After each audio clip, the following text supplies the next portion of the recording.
afternoon. Welcome into the Matt Murphy Radio Show on Super Talk 99.7 WTN with, believe it or not, the host whose name is on the door. Matt Murphy back with you after a week, almost a week, of holiday and then some vacation time. It's Monday, July 10, 2023. Let's get the pleasantries out of the way, and we'll get to the meat and potatoes of the show. It's Super Talk 99.7 WTN. You can listen to us, of course, on 99.7 FM. You can also listen to us on a variety of streaming platforms found at 997WTN.com. That's our website. Now, also, you can watch us. If you so desire, you can see my ugly mug on the tube, on YouTube, Facebook, Twitter, Twitch. You can also communicate with us via the F&M Bank chat line. It is episode 372 of this Cheer radio show. Thank you for all of you that were with us last week as I was absent. I was here Monday of last week and then out for the rest of the week. Of course, the Independence Day holiday and then the three subsequent vacation days. I had 10 of my closest in-laws in town, and we were showing off the sights of Nashville, Tennessee, Broadway, and beyond over the course of the week. Had a really good time doing so, but I missed all of you, and I hope you missed me as well.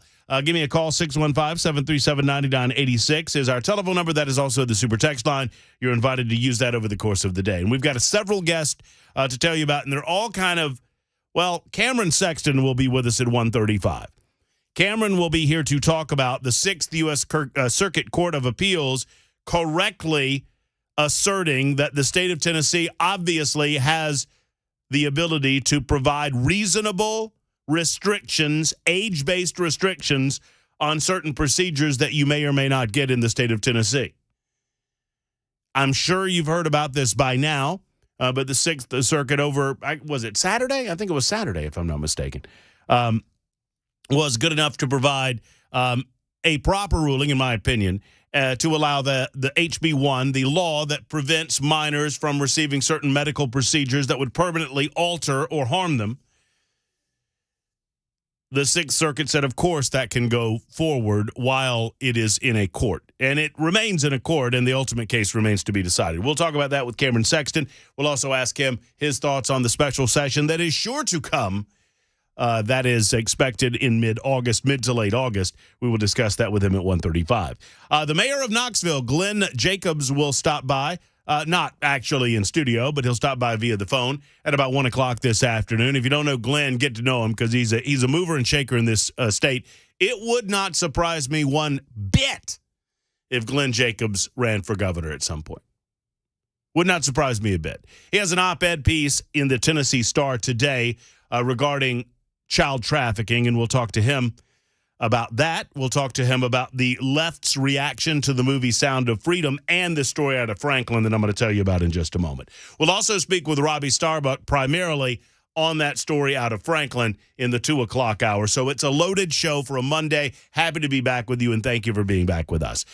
We'll have Mac Morey back in the newsroom coming up in just a few minutes. He escapes for a little lunchtime break around this time. Bell K's behind the glass, making sure that everything that comes out of our speakers sounds as good as humanly possible. I would ask Bell, this is how well I know my producer. I would ask Headless Bell, how was everything when I was away? But I know that his response would be, you were away? You were gone. I know it. Say I know it. Hello, Bell. Your name is no longer on the door. They have taken that down and they put restroom back up. I like that we got the little drape thing going on with the Super Talk background for those watching on Super Talk TV. That's nice. Got a little drape thing going on there. Hasn't that always been there? No, well, it's always been there, but it was always pulled tight. Oh. So it looked kind of odd, but now it's got a little drapery feel going on to it. How's it look on the television? Look good? Yeah. Looks like somebody hung a sheet up that has our logo all over it. Can you read my sign for the day? I don't have my glasses on, but contrary to some, Hunter, I have never been to the. It says contrary to some reports, Hunter and I have never been to the White House together. I know there was some reporting that maybe I was with Hunter at the White House recently. I was not. But if that should have happened, if anybody weren't there, how did you lose things? If anybody finds a little baggie, I lost one in the West Wing area. Is it not? We live in such it's just an oddball world. where most media organizations have picked a team from a political perspective. It is a frightening thing that the media is complicit in becoming state-run media, inasmuch as MSNBC, ABC, CBS, the rest of the alphabet soups, non-Fox or Newsmax-based media, and I know that there are a few others, and don't ding me on it. I can't name them all, okay? But the places where most of America gets their news, they have chosen to ignore significant stories and storylines based on the political affiliation of those that they are reporting on. And I know this isn't news to you or to you or to you or to any of you. I mean, this is almost old news at this stage, but my goodness, when we get to the point that we don't point it out, when we get to the point where we don't note the hypocrisy of the political left and the mainstream media complicit therein, then we've lost the battle. When did do you remember off the top of your head, Bell, when the cocaine story broke? That's been, 2 weeks now? It's not been 2 weeks. Week and a half? I don't think I talked about it. I think it was like last Monday. Was it? I don't know. It's so hard for me to care. It's just... You don't care? I really don't, because none of it's surprising. I think that's what they want. I think that part of the design of what's going on here, unspoken as it is by design to wear us down to the point that we are not surprised by any of this. When we lose, I'm not dinging you, but when we lose the ability to get surprised by some of this stuff, I think they've won. I'm much more interested in my dad is sitting right here and we want to know where our money is than I am whose below that is. Well, no, I get it. I understand that. But the White House, they don't have any control over the White House any longer. Now, I mean, I understand it's a one-off. It's so obvious. The jokes just write themselves. Yeah, but that's very true. For me, it's not that someone had cocaine in the White House. It is the manner in which the media decides that it is of no importance to the American people that someone had cocaine in the White House. The media has decided. Now, if you believe that they would be treating this story in any way similarly should Donald Trump or it's not even about Donald Trump anymore. Had any other Republican been in the White House, it would be a national scandal. And the media would be reporting on it 24/7. I mean, obviously, if Joe Biden was a Republican, Joe Biden would no longer be president of the United States. They would have, or never would have been president of the United States, because the media would have gleefully reported every little scintilla of information that they received regarding the laptop and what was on it, and oh my God, and the scandal in Ukraine and the payoffs and the bribery and all of the stuff that we believed to be true 3 years ago that we now know is true. The media would have reported on 3 years ago, and Joe Biden would never have sniffed the White House. Speaking of sniffing, is that a real video where Joe Biden's sniffing the girl's hair? Have you seen that? I honestly hope it's not, because it's just so weird and creepy. I think the video is real, but I think they edit whatever it was he whispered to her and added a sniff. Hard to tell nowadays. I genuinely hope, because it just comes across very creepy. That's what he gave her. One of those. Maybe that's Hunter audio. Well, I was about to say, I don't know if maybe that's how Joe gets his sniffer in shape for all of the young ladies that come through the White House. Maybe that's the way he gets it done. In the meantime, James Comer has actually launched a probe into the cocaine that was found at the White House, the cocaine that the media reported, just uniformly reported hours after it was discovered. Well, this was in a well-traveled area of the White House, and then everybody had to walk that story back because it wasn't in a well-traveled area of the White House. It was in the West Wing, and I've been in the West Wing. And any regular Joe citizen that goes into the West Wing, you ever been in the West Wing? Now, it's hard enough to get into the regular White House, right, where you do the tours of the old, and you go into the blue room and the green room or whatever, and the state dining room and the east room, and it's very magnificent. I mean, it's absolutely fabulous. If you get a chance, Contact your congressman if you're going to Washington, D.C., and get a tour of the White House. It is well worth it. It's worth all of the hubbub you have to go through. You have to go through a variety of different checkpoints. You have to get wanded. They search you. They have dogs of all stripes sniffing on you. There are bomb dogs. There are drug dogs. There's every kind of dog that sniffs on you. And the security in the West Wing, which is the working portion of the White, it's even harder to get through. So, and he said, oh, well, this was a well-traveled, well-visited area. Baloney. Every person in that part of the White House that doesn't have White House credentials, they've been patted down and wanded down and sniffed 6 ways till Sunday. By Joe or the dogs? Well, all of yeah, maybe Joe. Maybe Joe. I just cannot let it go by, and I know that it happened a week ago or so, but I cannot let it go unnoticed. It is not that we don't expect these types of things at the White House. It's not that you've not had shenanigans going on at the White House before. I mean, with Bill Clinton, it was cigars. And, you know, clandestine tapings. And, you know, before that, John Kennedy reportedly had hookers and all of these sorts of things. It is the manner in which the media chooses not to report it because of who it is in the White House. They are putting their thumbs on the scale, and that never ends well for the public that the media is supposedly here to serve. Never. Give me a break. They believe that they are smarter than you, they are better than you. And I think that there's a relationship between how the media treats the average people in the United States of America regarding stories like this and how they're treating this new movie, The Sound of Freedom. I have not seen the movie. I've heard a good deal about it. We will discuss it as we are seeing some of this play out in real life in a certain way in Franklin, Tennessee. Sadly, there's evil in the world, and there are people that want to do harm to your loved ones, especially your children, the most innocent among us.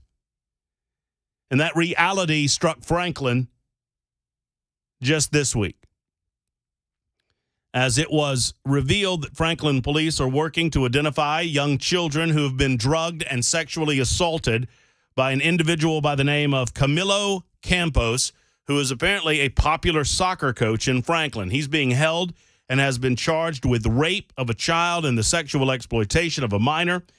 Detectives are, as we speak, expected to file several additional charges against Campos. If you've not heard this story, it will, well, let me just say this. During the lunch hour during summer, it's a very adult-themed story, needless to say. So if you got little pictures around you, just fair warning. Little pictures, big ears, you get it. And the hubris of how he got caught is just unbelievable. I don't. I mean, it gets me emotional. I don't want to understand how you've been doing something like this for so long that you would be that flippant. That comfortable. That comfortable. Ugh. That indicates a length of time and an amount of victims that I don't know that any of us want to think about. Yeah, I agree. Franklin police say they were contacted by a local restaurant. If you've not heard this story, just buckle in. This is incredible. So workers at a restaurant where Campos was eating found a phone in his booth. The workers wanted to try to figure out whose phone it was so that they could return it to the rightful owner. They looked through the phone to try to find information that would help them locate the phone's owner. And that is when they found dozens of upsetting videos and photos of children. And obviously, and of course, they immediately contacted police. During an investigation, detectives found hundreds of disturbing videos and images on the phone. Hundreds. In many of the photos, police say, quote, I'm going to edit this. Campos recorded himself raping young boys between 9 and 17. Police say they found 10 separate videos of victims on the phone. Detectives say the children who were sexually assaulted in the video were unconscious, and they may not know what exactly happened to them. This reminds me of a case in Alabama that I became fairly familiar with because there was a man by the name of Don Corley who was a Boy Scout leader who for years gained the confidences of young boys, and it was a slightly different MO, but the same outcome. And for years he got away with it. And he had a method by which he had such a controlling, it was such a controlled environment over these kids that many of these kids who he thought might have the propensity to step out and say something, he had scared them so badly that they would not say anything. And I became very familiar with one of his victims who, now a grown-up, wanted to keep Don Corley in jail. He was sentenced to 30 years in prison for the rape of several young men, boys. And it reminds me so much of a case like this. Who knows how many victims will step forward, but obviously the Franklin Police Department say that they're looking to hear from the public to help in the investigation. Campos has lived in Franklin for 20 years. During that time, officials say that he spent time living in Hill Estates and Glass Lane in the downtown Franklin area. He hung out, as evil would do, at local playgrounds in neighborhoods where he would approach kids to try to recruit them as players for his soccer team. And the Franklin police obviously want to hear from you. I'll throw the number at you for those who need it.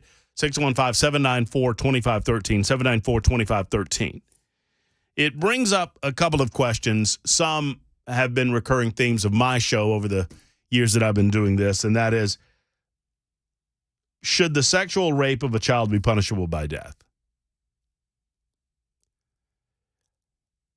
I think you could put, I could obviously put the standard way further away, the age standard even older, but I'll say it at 12. At 12. Because I understand that you can identify some specialty circumstances where a 14-year-old and a 15-year-old get together and that sort of thing, and it is technically classified as rape. But we know what we're talking about. The Campos style of what he has been doing for years. There's no rehabilitating that human being. There's no rehabilitating. There is no salvaging the external embodiment of evil that is a person that would rape a child. And if that is not if the human being is not a salvageable commodity on this earth, then what are we doing? I understand that in America, our justice standard has always been you have to take a life in order for your life to be taken. But how could we say that these lives have not? It's just, I don't think there's anything other than death as an appropriate punishment for an individual that would sexually molest or rape a child. It is a very weighty topic that we get into on this Monday afternoon, 1222 on Super Talk 99.7 WTN. Love to hear from you.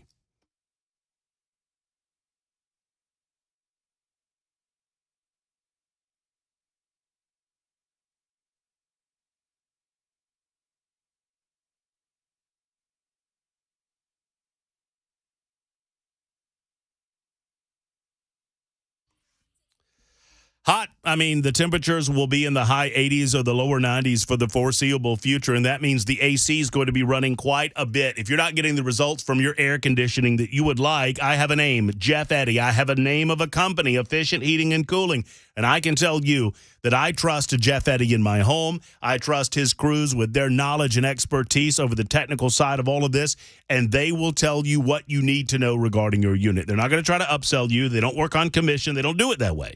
With Jeff Eddy and Efficient Heating and Cooling, he wants to earn your business by earning your trust. And the way that he does that, he is straight up with you. If it is time to replace your unit, he'll tell you, and you can trust he's telling you the truth. But if he can get another year out of that unit to get you through the summertime heat and get you into the winter, he's going to do that for you as well, because he understands that budgets are tight nowadays. Efficient Heating and Cooling, considering budgets, they never charge you overtime rates, and they'll never charge you over $125 for a maintenance call on any residence whatsoever, no matter how many units you have. That's what they do at Efficient Heating and Cooling. They're a diamond contractor with Mitsubishi Electric, an Elite Pro partner with Rheem. Give them a call at 615-784-4424, 784-4424, or efficienthvac.net.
Defend Systems is here for you, friends. You need them, whether you know it or not. Let's talk about it for a moment. Matt Murphy for Defend Systems. I know Brink Fiddler and his team quite well, and they have for years been providing much needed support and training when it comes to your place of business, your church, your school, organization. If you are a decision maker in any of these facilities or types of facilities, I encourage you to contact Brink Fiddler. Either give him an email or give him a call today. They engage in active shooter response training, workplace violence prevention, site surveys and threat assessment, security improvement and consultation along those lines, emergency and intruder action plans, and so much more. And Brink is sensitive to the nature of your facility, so he can tailor his training to exactly what you're looking for. We understand that some of this can be overwhelming. Some of the news that we hear about mass shootings and whatnot can be a bit overwhelming, but it is not a plan just to have hope that it won't happen to you. Odds are it will not, but hope is not a plan. It's time to get trained. Reach out today at 615-236-6484 and listen to the different types of training available to you and your facility, whether it's a church, a school, a workplace environment, whatever it might be. 236-6484 or defendsystems.com. That's defendsystems.com.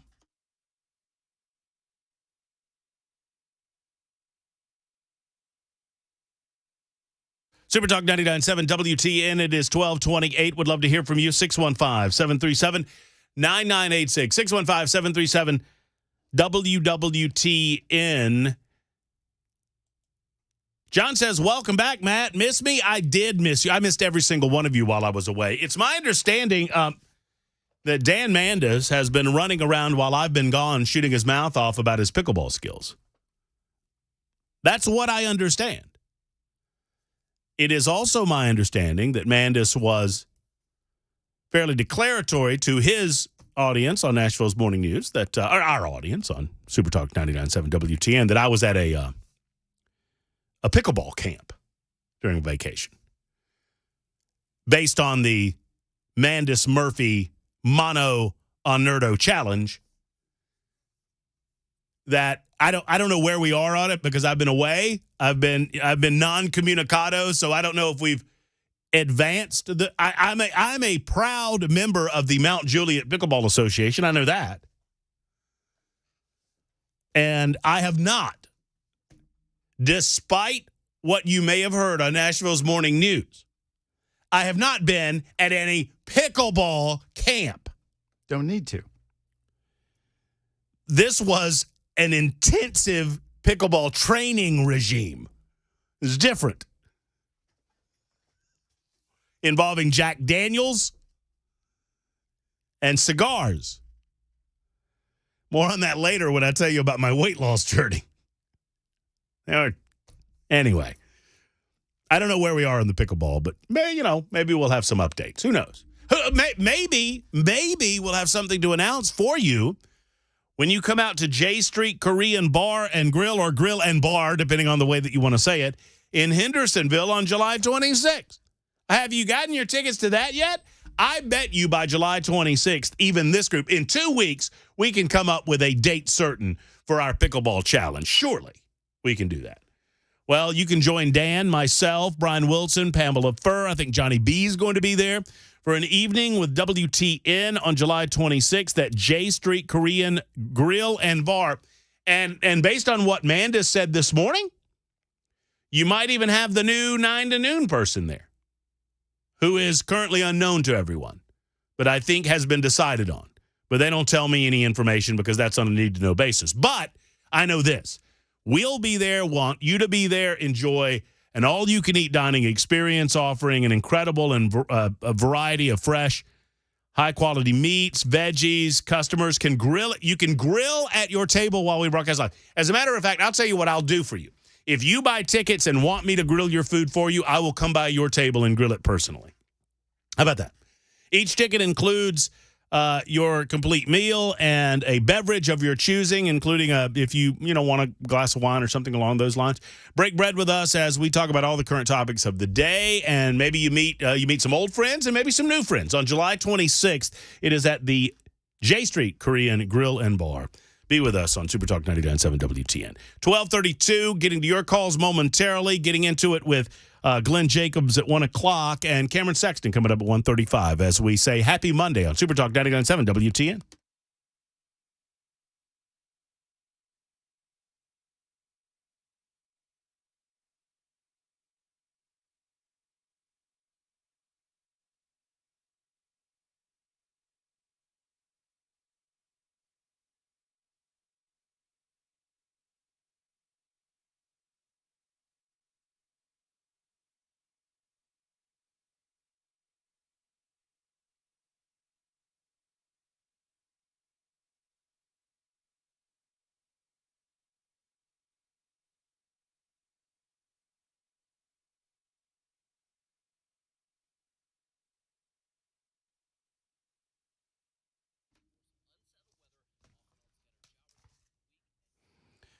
At Glock Store, they obviously want to sell you the best handguns available or the best long guns available, and they've got them right there. The incredible selection. It can be seen by all, 35,000 square feet at the Glock Store. It's big. It's bright. They've got gunsmiths on site. They've got highly trained folks to help you, guide you, no matter your level of expertise. One of the things I love, and if you are more of a novice when it comes to handguns or long guns, maybe you've noticed this. You go into a gun shop, and they kind of talk above you. And sadly, some of the gun shops around, they're dismissive of the newbies.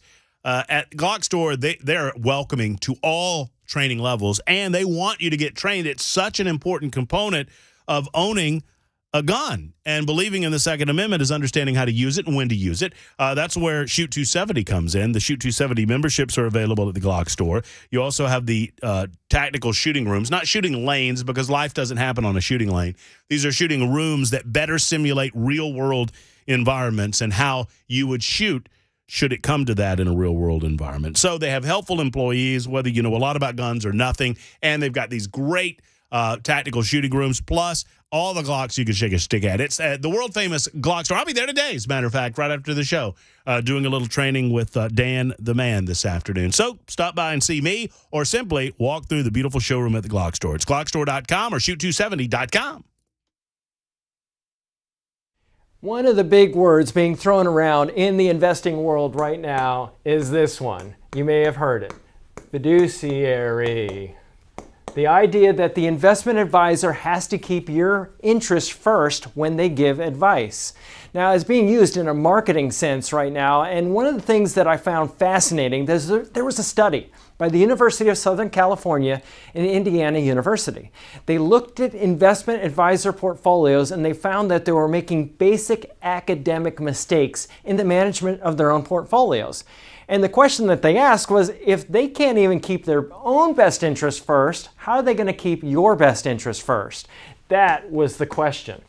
Now, one of the things that we do at Paul Winkler Inc. is every one of our offices, 10 offices, is run by a degreed planner, number one. But we go way beyond the call of duty when it comes to fiduciary and making sure that we're using academically sound principles in investing. Evidence-based. In other words, a lot of this is backed by Nobel Prize winning research. To learn more about our approach to investing in financial planning, go to paulwinkler.com and set up a free 15-minute phone call, or call 615-851-1950.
1237 Super Talk 99.7 WTN. You're invited to be a part of the show more directly. I mean, you can passively listen. That's all good. You can watch us, YouTube, Facebook, Twitter, Twitch.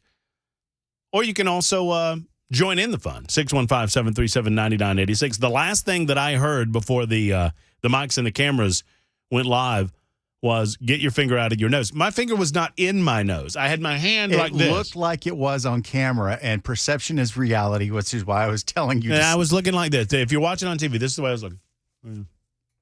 And Belle says, get your finger out of your nose. I said, my finger's not in my nose. It looked like it was, and I wasn't going to put you up on camera. Remember the Seinfeld episode? No. You don't remember the... Talking about the eclair? It was a scratch. No, it was when he was trying to go out with Jerry was trying to go out with a girl, and she pulled up next to him at a red light. Oh, and yes. He was scratching like this, but from this perspective, he was like that, and she's like, and he's like, it was a scratch. It was not a pick. It was not a pick. It was a scratch. Yeah. Well, it was a scratch, people. All right, this story out of Franklin just leading us to ask the question, is this something where, I mean, I don't know that we're anywhere close to that in our judicial system.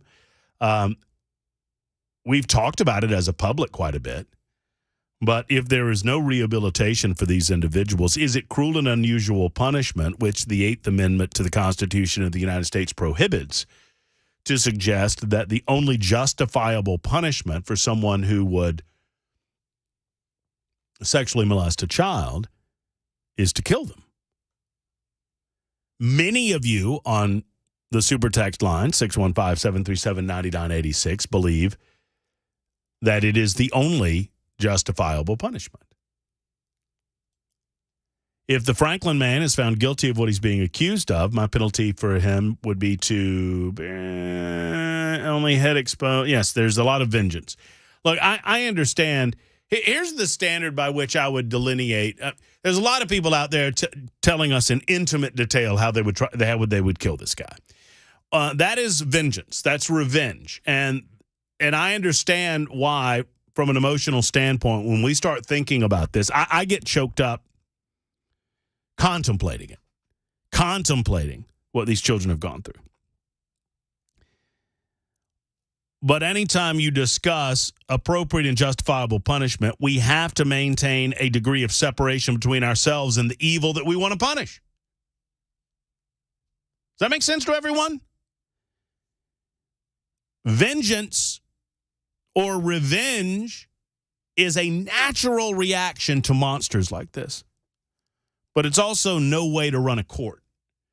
And I know that as a talk show host, I could, let's kill them all, whatever. But I'm being serious. That I think the death penalty in the worst of these cases should obviously be on the table.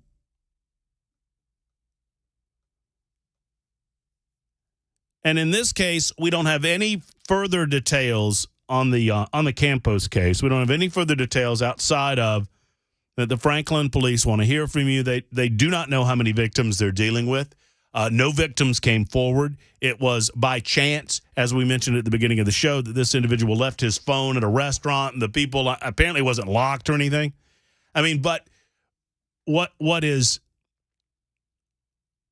so, I mean, everything about this case is creepy, don't get me wrong. The fact that he was, as Bell put it, so comfortable in what he was doing, that he would just leave a phone lying around that had this type of material on it, and apparently did not hide that material in any way on the phone to the point that the people just found it, saw it. I mean, I lock my phone just to protect my banking app. Yeah. And this guy wasn't even doing, it's like he just didn't care. Unbelievable. It's like Unbelievable. he had lost all sense of how wrong what he had done was. And could have, God forbid, how long has he been doing this, and how long would he have gotten away with doing it? And then you wonder, much like you wonder when a serial killer is caught, you wonder, well, how many of these people are out there? How many people are preying on the innocence of children right under our noses, and we're not aware of it?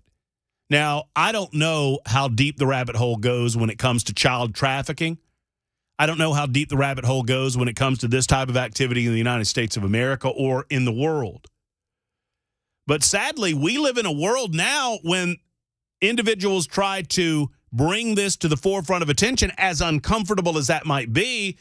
You have liberal media outlets that are lashing back, and I'm talking about The Sound of Freedom. Now, I've not seen the film. If you've seen it, call in with a review for me.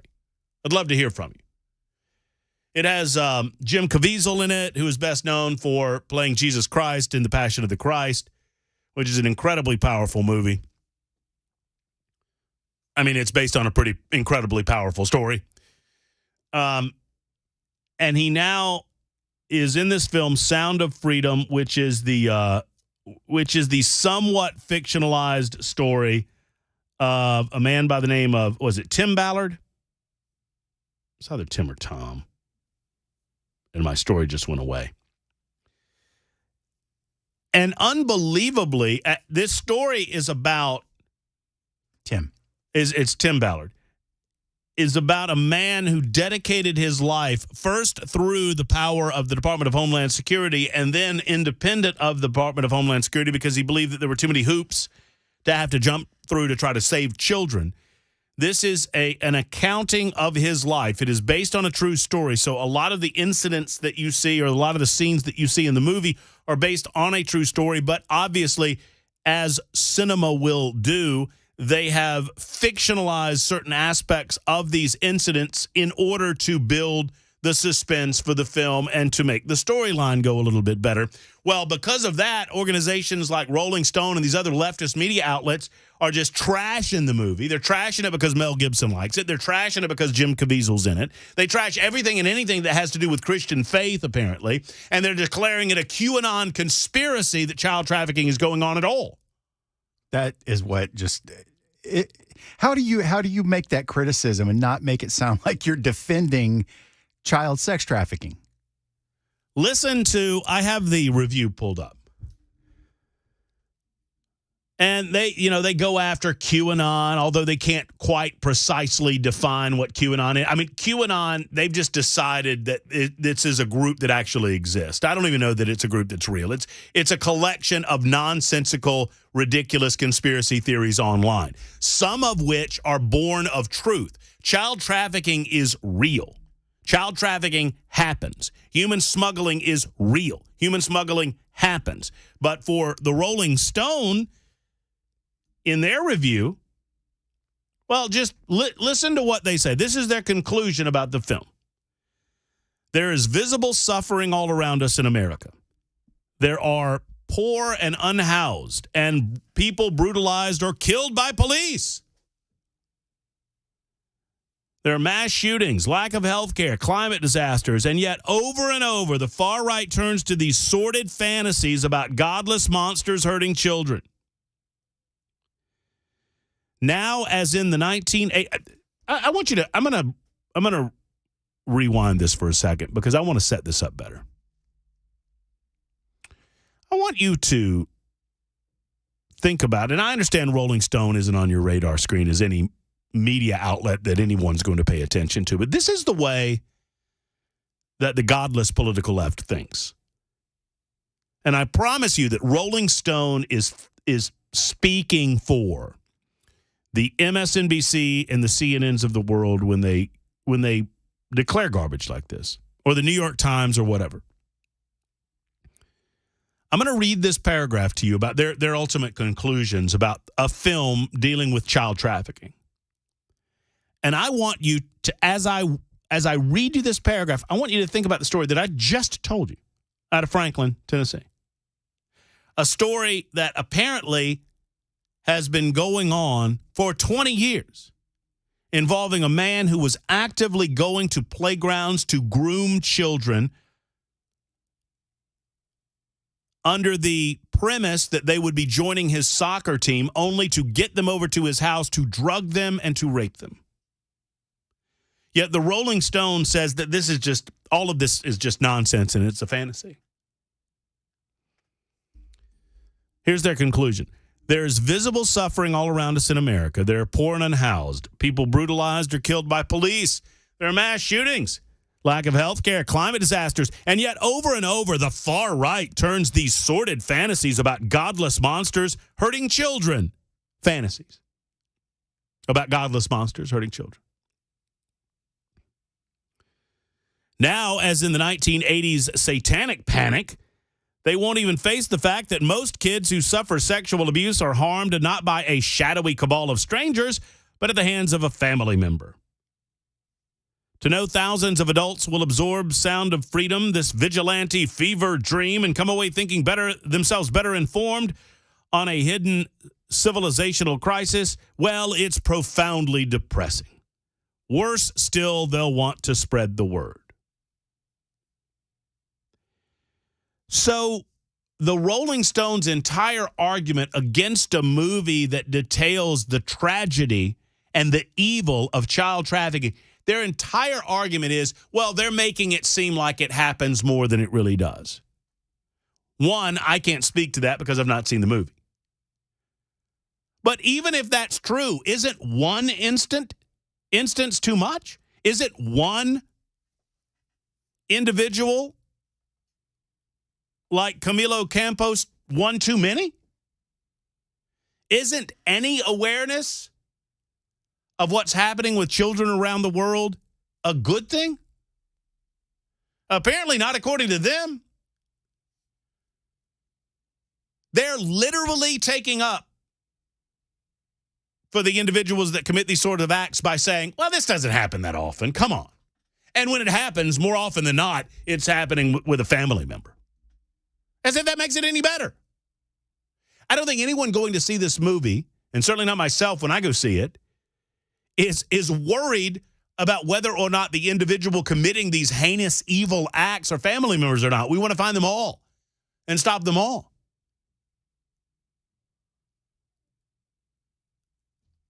Unbelievable the lengths that these organizations will go to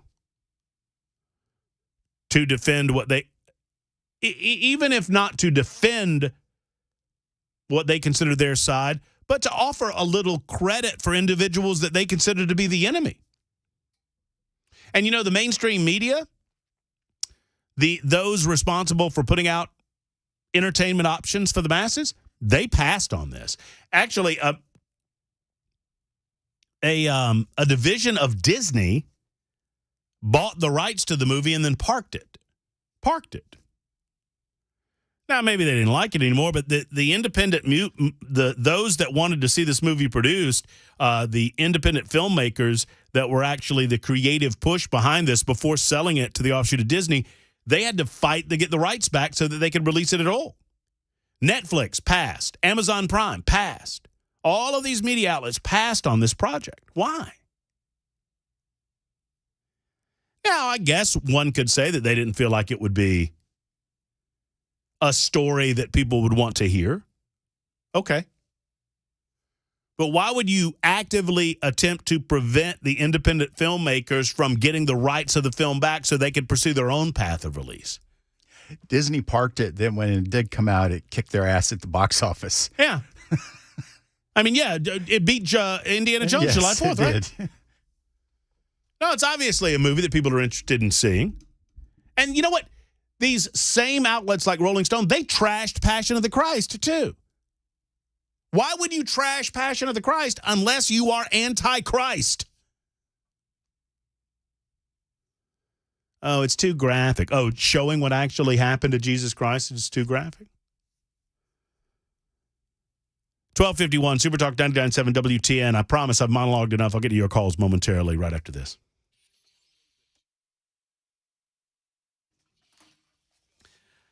My friend Paul Winkler and his team of experts are here to provide sage financial wisdom to you and your family. Let's discuss. Hey, it's Matt Murphy, and I'm not only an endorser of Paul Winkler and everything that he does, I'm also a client. As an endorser, I get paid to talk about Paul on the radio. As a client, I don't get paid. He really, in effect, pays me back because Paul knows his business. I learned Paul's message. I decided to become a client myself. I've been impressed with his knowledge of the financial world, and I love his approach to planning and investment. Nothing's done on commission, and I love that. And they are all about educating you on exactly what they're doing and why they're doing it. Did you know you can set up a free 15-minute telephone call right now? Go to paulwinkler.com. That's paulwinkler.com. These people know what they're doing, and there's an office nearby you to serve. 10 separate offices in Middle Tennessee. paulwinkler.com or call 615-851-1950. That's 851-1950. Tell them Matt Murphy sent you.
Super Talk 99.7 WTN. Knox County Mayor Glenn Jacobs with us coming up in the 1 o'clock hour. Also, 1:35 today. Speaker of the House of the Tennessee General Assembly, Cameron Sexton, about the possibility of a special session. It's happening. Everybody that I talk to tells me it's happening. We'll talk to him about what, if anything, can be accomplished out of this special session and what type of language is coming from the governor's office. In the meantime, your calls. Rick is in Madison. Rick, thank you for your call. Good afternoon. Good afternoon. I have a question about the alleged Franklin rapist. It appears that the 800-pound elephant in the room is, what is this individual's immigration status? Don't know. He's been in Franklin for over 20 years. Okay, well, that's irrelevant. He could, he could still enter the country illegally.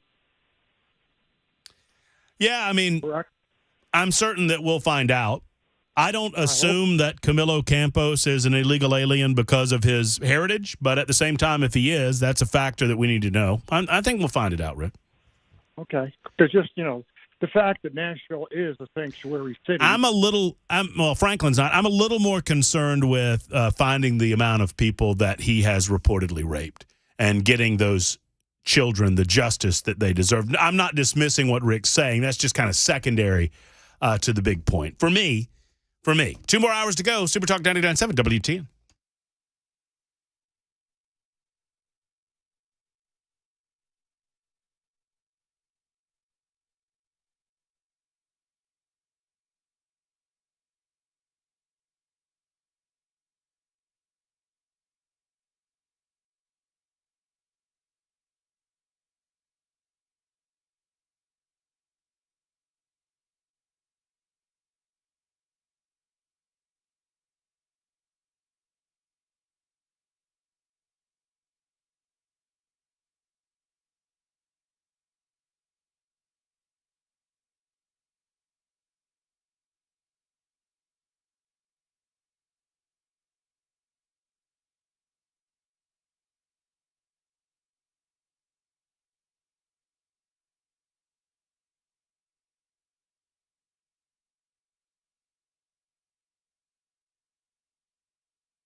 Hour number 2 starts right now. Super Talk 99.7 WTN. It is 1:05. Good afternoon. Welcome back. Matt Murphy with you until 3.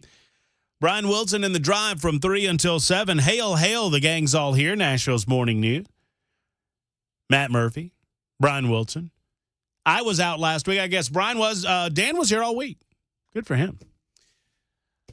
I realized it was the longest time that I've been away, absent the week of Christmas last Christmas. It was the longest time that I've been away from the listening audience. Now I've done like a week in the afternoons or whatnot, but I've not been away that long, and I missed each and every one of you. I'm glad to be back for episode 372. There's lots to discuss. I got to tell you about how the week went. It was E's birthday. We celebrated that yesterday. I had 10 random in-laws in town. We had this big, huge 12-person cargo van we were traveling around in. The shenanigans and hijinks were at a high level. But we'll do all of that a little bit later on, because right now on our Murphy Show hotline, we have a great guest to welcome back into the show. Knox County Mayor Glenn Jacobs has written an op-ed piece that you can find at the Tennessee Star, and we wanted to talk with him about it, and it's such an appropriate subject matter considering some of the stories that we are covering for you today. Knox County Mayor Glenn Jacobs joins us on the program. Hey, Glenn, how are you? Hey, man, I'm great. Thanks for having me on. Man, it is a pleasure to talk with you again. And obviously, your op-ed, which I've read, and I encourage people to go over to the Tennessee Star and read the same, could not come at a better time considering some of the stories that we're hearing about and some of the stories we're covering here in Nashville and in and around the area, and considering some of the reaction that a fabulous film that I've heard a lot about, Sound of Freedom, is getting from the leftist mainstream media, who seems to be taking the sides of child predators, which is disgusting to say the least. Tell us why this was on your radar screen and what led you to write the op-ed, Glenn. Well, human and child trafficking is a big issue. It happens all across the country. It even happens here in our state. We don't necessarily think of things like that happening in Tennessee, but they do. It happens in all 95 counties. The average age of a child who is sold for sex is 13 years old. And here in Tennessee, they're between 12 and 14 years old. And of course, these are young people that are innocent, that haven't done anything wrong, and just literally get pulled into the most awful situation that anyone could possibly imagine. And this is an opportunity, I think, for all of us to really band together and do something about it. And as you mentioned, kind of, I guess, I'm like you, I'm completely baffled that now the mainstream media and the left are almost like, this is no big deal. The Sound of Freedom, which is the movie that you were talking about, the issue with that isn't human trafficking. It's that one of the actors is like a QAnon conspiracy guy or something, and who really cares, right? So that's just baffling to me, and I think this is an opportunity for conservatives to really step up and say this is an issue that we need to fight against. I mean, do you think that? Where do you think that this gets where's the genesis of all of this? Is it a matter of our southern border being open and allowing the free flow of virtually untrackable children that come into the country? Is it coming from parts of the country? Is it a combination of all of these things? I mean, I'm sure you've heard about this awful situation in Franklin that we're just kind of detailing with this individual who was found to have videos and photos on his phone, and more information coming in about that. Where's all of this coming from, or do we have to battle it on all of these fronts? I think you have to battle on all the fronts. I don't think there's you can point to any one thing, because all too often what happens with stuff is like playing whack-a-mole, and you hit it over here and then it pops up someplace else. So I really think that it is something that you can't point to one particular thing and say, oh, if we do this or if we stop it this way, that will completely stop it. It'll just kind of transform and move somewhere else. I mean, it's sick that we even have to talk about this, or, things like this happen, but unfortunately they do. So I think one of the most important things that we can do really is here in Tennessee support district attorney generals who are willing to prosecute and who are willing to go for harsh penalties. We look across the country and we see attorney generals who, just don't want to do their jobs, frankly. And one of the things we talk about is having a mechanism where you can remove those folks, and get voted in, but nevertheless, if they're not doing their job, other states have a mechanism to where they can be expelled from office. And I think that we need something like that here in Tennessee. Obviously, you don't want it to be abused, but at the same time, I think that, the public has the right to demand that these folks do their jobs. And most attorney generals are great. Ours here in Knox County, Sharm Allen, I think she's really tremendous. But they need more resources, and certainly the ones that aren't willing to fight this fight, they need to be shown the door. It's hard for us to comprehend the evil that is involved in child trafficking and child exploitation and sexual abuse. I mean, and I think that's probably why, and you tell me if I'm on the right track here, Glenn, why it's so difficult to have an open dialogue about it, because I think people naturally want to believe that it doesn't happen. We don't want to believe that there's that type of evil in the world when obviously there is. Yeah, absolutely. There's a really good book. It's called They Thought They Were Free, the Germans from I think it's 1939 and 1945. It basically discusses the psychology of the German people as Hitler was coming to power. And this is not quite the same in that, the folks actually believed that what was happening was a good thing. And they had this cognitive dissonance that completely ignored the bad stuff. It doesn't exist because we're on the right track. And I think in a different way, that's kind of playing the same here. Obviously, people are not complicit in this, but I think it's the same deal. Yeah, you want to turn a blind eye to it because this can't happen, right? This is too inhumane. It's really inhuman, so it can't be happening. So we just want to kind of ignore it and say that it'll go away. But then you hear the stories and you see the statistics and you realize this is an issue. And just trying to kind of ignore it is not the solution. And we have to do something. And you mentioned in the op-ed that part of the reason from a political perspective that the leftist, you refer to them as Marxist, and I think it's well spoken, why they choose to ignore it is because some of the answers involve their sacred cows, like an open southern border. Well, we have to shut that southern border down. That's a major component to what's going on in the human sex trafficking trade. These sex slaves are going toward, they're being forced to go toward where the money is, and a lot of the money's in the United States. And part of that involves shutting down the southern border, something that the Democrats want to pretend like isn't open to begin with. Yeah, and the thing is, I don't think that a lot of folks on the left, obviously they're not bad people, but again, they kind of just want to ignore the outcomes of these policies and make excuses for why these things are happening. And in the end, there is no excuse. It's the result of the policy. But when you're invested, it's really hard to admit that.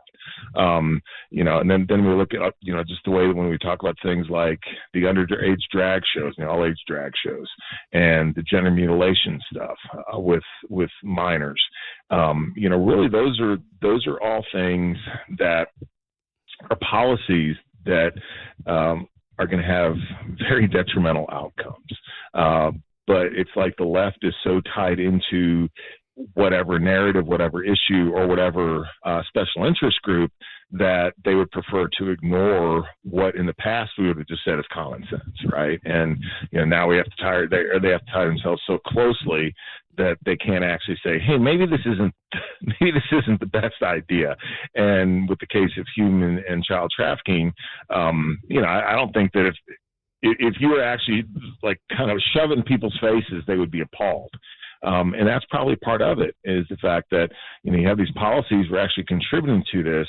And then it's really hard for you to actually take that close look and say, oh my gosh, maybe we need to rethink this stuff. And again, I don't think they're trying deliberately doing anything like this. And I think they would be appalled if they realized they were. That's the problem, is they don't want to actually look at it and say, oh my gosh, this could be contributing to this very serious issue. And you see this a lot, and you hit on it, because I don't believe that many people on the left, or most even, are bad human beings. I think they're misguided in who Right. they support. But it's getting more and more difficult in what I do every day, Glenn, to argue that, considering some of their policies are just abjectly harmful to children. I mean, the fight against HB1, which thankfully the 6th U.S. Circuit Court of Appeals saw fit to allow fully to go into law, and you're well familiar with HB1, is passed by the General Assembly and signed by the governor. I mean, the fight that they have waged against HB1 will do nothing but harm children to no benefit. I've seen no research, I've seen no study that demonstrates that there's an actual tangible benefit to doing it that early with regard to quote-unquote gender dysphoria. I mean, it's getting more and more difficult, I guess, to say, hey, I'm trying to give you the benefit of the doubt. You're just wrong on this one. Right. Yeah, exactly. And I don't understand for practical and political purposes why they're wanting to die on some of these hills. Because, again, this is stuff that 15 years ago, all of us would have said, that's ridiculous and that will never happen. And now we're having these discussions. And I think that, the average person out there is looking at this, who's not a political person, is probably looking at this going, this is crazy. This is insane. And as you just said, there's no positive implications for many of these things. That's one of the things I think. I kind of feel that as far as the extreme left and a lot of the woke stuff that's gone on, I kind of feel that they're if they haven't already, they're hitting an apex at this point, because so much of this stuff is just it's absurd. Okay, and not that long ago, even the most liberal person out there probably would have said, this is not something I can support. And now, if you're a card-carrying leftist Marxist, you have to support it. And I think they're actually putting themselves for practical purposes, into a very bad situation, which is good for everybody else, actually. Our guest is Knox County Mayor Glenn Jacobs. Glenn has a piece in the Tennessee Star that I encourage you to go and read today. And you mentioned in the piece that we're lucky to have the conservative General Assembly that we have in the state of Tennessee. We're lucky to have conservative leadership in the governor's office, et cetera. What more do you feel we can do with regard to trafficking? Because, I mean, obviously, it doesn't necessarily originate, although maybe it does in certain parts of the state. It doesn't necessarily come from here, but it is here. As you noted, 95 counties deal with it on a daily basis. What more can we, the citizens of Tennessee, do, in your opinion? Well, I think the first thing is to actually understand how prevalent the problem is. One thing that we've done here in Knox County is when we've undertaken different issues such as the drug epidemic and mental health crisis, we gather all the statistics and, essentially do the study and publish a report. And what that does is that allows you to get a baseline, and then you can see what's happening as you update that in the future. You can see if what you're doing is having an impact or not. So that's something I think that wouldn't be a hugely difficult thing to do. Would be for like TBI to each year produce a report on the state of human trafficking in Tennessee. I believe the last one was about a decade ago. I think in this regard, TBI could use more funding for more agents dedicated specifically to child and human trafficking, as well as attorney generals. Also grants that would support them, and those sort of things. Obviously, increased penalties on traffickers as well as consumers. And as I mentioned earlier, I think one of the most important things that we can do is really make the district attorney generals accountable in this particular area, and have some sort of mechanism that if they refuse to enforce whatever the General Assembly puts forward, that they can be removed. No, these are good suggestions. That's great advice. Let me ask you this question, something that came up in the first hour as we were discussing the movie and everything surrounding the sexual trafficking of children and the sexual exploitation of children. Do you believe, and I'll define a child as 12 and under, just for the sake of argument, but do you believe that anyone found guilty of the physical rape of a child should be eligible for the death penalty? Not necessarily. Yes, I mean, just eligible, just under the, Yeah. I'm trying to be reasonable, like cruel and unusual, but sure. I don't see any rehabilitation for an individual that would commit an act like that on an 8-year-old. Yeah, I think there needs to be very harsh penalties, because I agree with you. I don't think there is going to be an opportunity for that individual to be rehabilitated. I don't know what that is exactly, but for sure, I think there needs needs to be very stiff penalties. Well, I mean, I certainly think it merits a question to ask of the courts: is there an avenue for committing a crime so heinous and anti-society and evil that doesn't involve murder that would be eligible for the death penalty? I can't think of a worse crime than the types of ones we're talking about. Great piece, Glenn. Always good to talk with you. The reaction that we get when you're on over here in Nashville is just dramatic. People want to hear more from you. I mean, look, I promoted you as a next possible gubernatorial candidate earlier today. So I don't know. I don't know if I'm talking out of the wrong side of my mouth here, but we need to see more of you in Nashville. Well, I appreciate that, man. Thanks so much. Glenn, taking none of that bait. Thank you, Glenn. I appreciate you. And we'll talk to you soon, all right? All right. Thanks, man. Take care, buddy. Knox County Mayor Glenn Jacobs. I'm trying to bait him into telling me whether he's interested in running for governor, and he won't. That was the politest no comment I've heard in a long time. He just kind of gave me a giggle. Thanks, Murph. Yeah, there you go. 120 on Super Talk 99.7 WTN.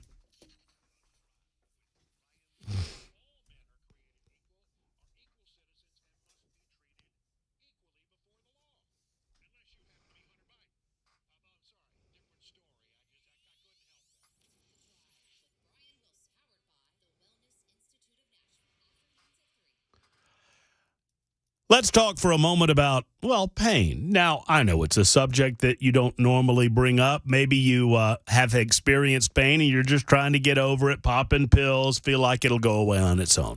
But if you have back pain or neck pain, knee pain, joint pain of any sort, and it doesn't go away, what do? Well, do you keep popping those pills, or maybe you take my advice and call the Dr. Gill Center for Back Pain and Chronic Relief? I'm telling you, it's not just a chiropractic center.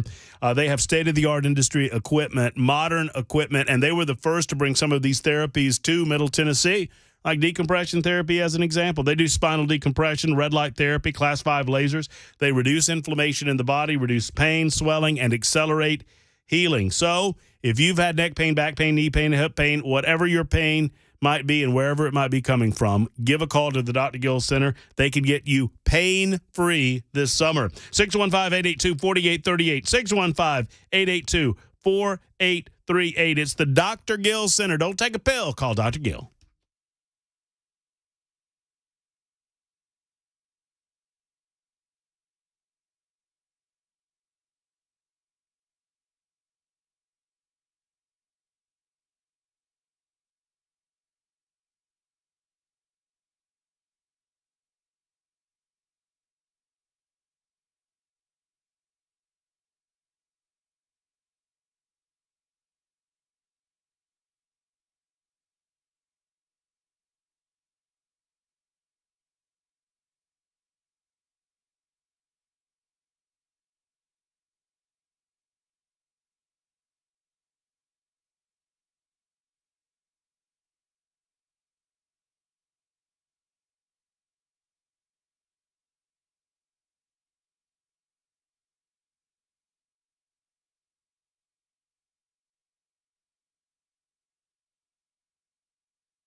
Super text line up and running, 615-737-9986, 615-737-WWTN. You can also give us a call.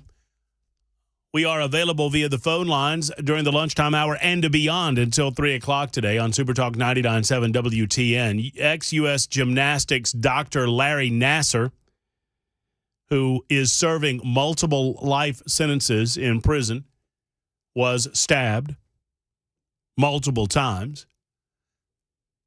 Belle K, what were your emotions when you discovered this event had occurred? Sorry about your luck. Your actions are the reason you're in there. I will tell you, my emotional roller coaster went from pleased to disappointed. I was disappointed when I found out that they did not finish the job. Now, that might make me a bad person, but if it does, I'll be a bad person. There's plenty of other things that make you a bad person. Well, that's true. Anyone that will do that to people in the manner that he did it, there's over 300 victims of his skeevy, sleazy, evil sexual abuse. The biggest surprise for me was that it took so long for something like that to happen to him. Because when you're a sex offender in prison, you're a target. Things do not go well for you, as you should be. But yeah, Larry Nassar stabbed in prison. He is in stable condition, according to individuals familiar with the situation, and it is a crying shame that he's in stable condition. One would have hoped for. I mean, is it okay to hope for better aim in that case? I mean, Brian writes in and says, yes, Glenn Jacobs for governor. His policies are fairly libertarian. Full disclosure, the 80s, 90s kid wrestling fan in me would vote for Kane, too. I would not vote for Glenn Jacobs because he was a wrestling star in the 1980s and 1990s. I would vote for Glenn Jacobs because I like the way the man operates in Knox County. Now, I botched my trap. I totally botched my trap question about the possibility of him running for governor. He was having none of it, but I mean, I've heard, that there might be some thoughts along those lines, and a lot of people love him over in Knox County. He is a voice of reason in Knox County when Knox. I mean, he's got fans on Capitol Hill here too. Oh, there's no doubt about it. And I would not be surprised if. Let's just put it this way: I would not be surprised after he concludes his tenure as Knox County mayor that there is not another chapter in his life of public service. He's on his second term now, right? Mm-hmm. Yeah. Yeah, I think he was elected in 2018, reelected by landslide in 2022. In the meantime, he's doing a great job as the head of Knox County. Somebody not doing the great job in his capacity as an executive would be the president of the United States, Joe Biden, who, while we were away on vacation, proceeded to fumble and bumble his way into more shenanigans. He's over across the pond in front of a NATO summit. Before he left, though, he had an interesting conversation over the weekend with CNN. And while on CNN, he talked about the endless funding of the Ukrainian-Russian conflict on the part of the United States of America, something that I've long told you is a slow walk to war with Russia, if we allow it to be. And that is my central concern, that if we are half pregnant throughout all of this, we're never going to achieve the goals, even as the left has described them. Even if you are all in on the threat of Russia taking over Ukraine and you believe the United States should be involved, we need to go all the way or no way at all. And right now we're half pregnant. Yet slowly but surely we do things that we say we would never do. Well, we're just going to give them money, but we're not putting boots on the ground, and we're not going to give them material arms. Well, we're just going to give them a few material arms, but we're not going to put boots on the ground. Well, we've got to put a few boots on the ground to train them how to use the material arms. And, why don't we bring them over here and train them to use other types of things? But we're not going to give them offensive weapons like F-16s. That would be ridiculous. Okay, I guess we'll give them offensive weapons like F-16s. No big deal there. I did not say that. That's not true. I did not say that. And now, old boy, when he's not sniffing hair, or other things in the White House. Now old boy's telling us he's good. Let's just give them munitions that are largely considered to be off limits by many individuals and countries around the globe, like cluster bombs.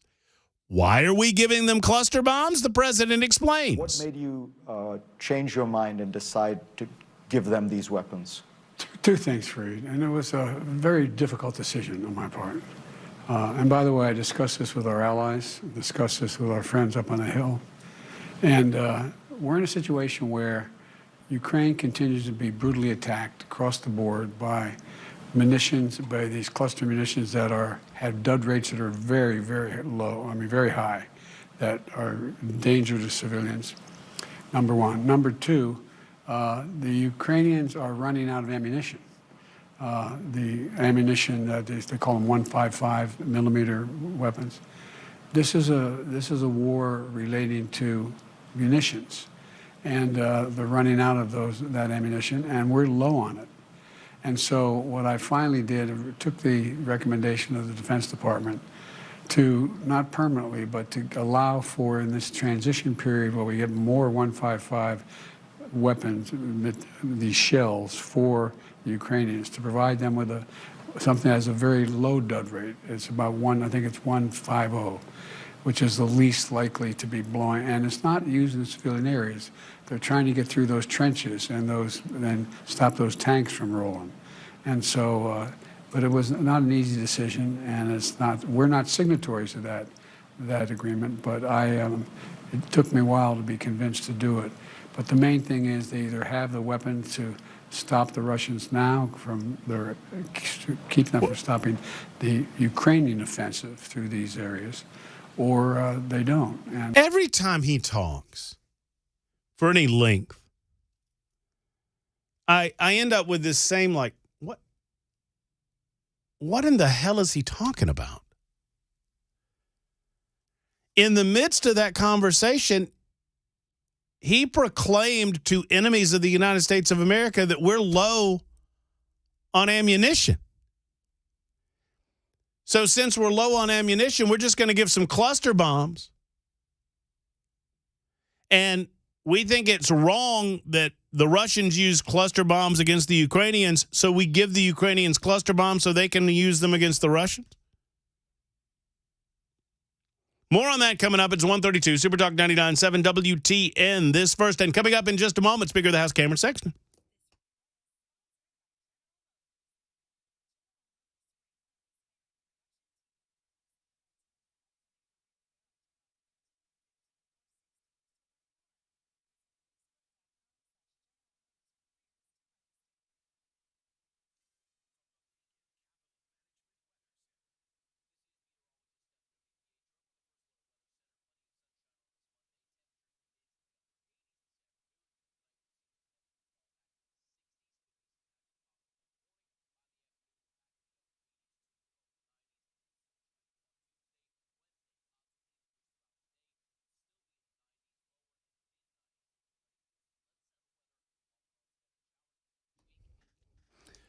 All right, gentlemen, I know you don't like to talk about your numbers because you try to ignore them, but if you've noticed a lack of energy, motivation, or drive, if you feel sluggish, run down, and yes, if your libido is not what it used to be, you just don't feel like you used to, it could be a number of things, but you need to know the numbers. You got to know what your cholesterol is. You got to know what your T is. You got to know what the BP is. You got to know all of these numbers, and in combination, the doctors at Tennessee Men's Clinic are going to prescribe you a successful remedy to your issue. I can promise you that. The Tennessee Men's Clinic, they've successfully treated thousands of men just like you, and they truly could change your life with higher energy levels, better games at the gym, better mental clarity, improved sleep patterns, and yeah, you may notice an increased libido. Gentlemen, it is time to get those numbers out there to find out what's going on in your world. If you're feeling low or sluggish, call 615-208-9090. That's 615-208-9090.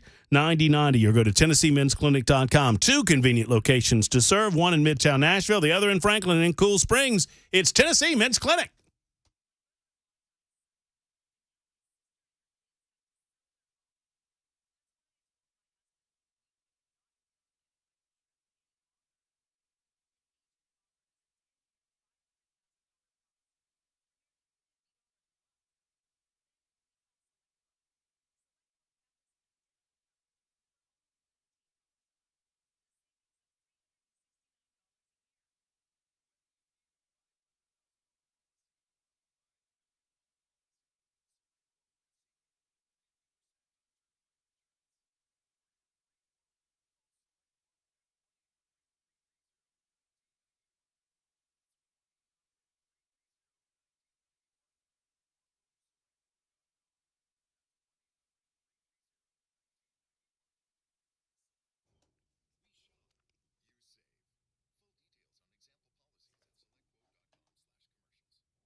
Hey, friends, Matt Murphy for Savory Spice. With 2 locations to serve you, Savory Spice is convenient anywhere within the sound of my voice, and you need to do this if you're looking to up that food game. Let's talk about what I'm doing with Savory Spice. Well, actually, I should say what the wife is telling me to do with Savory Spice, because we've been using, it is a particular spice blend called Country Onion Herb.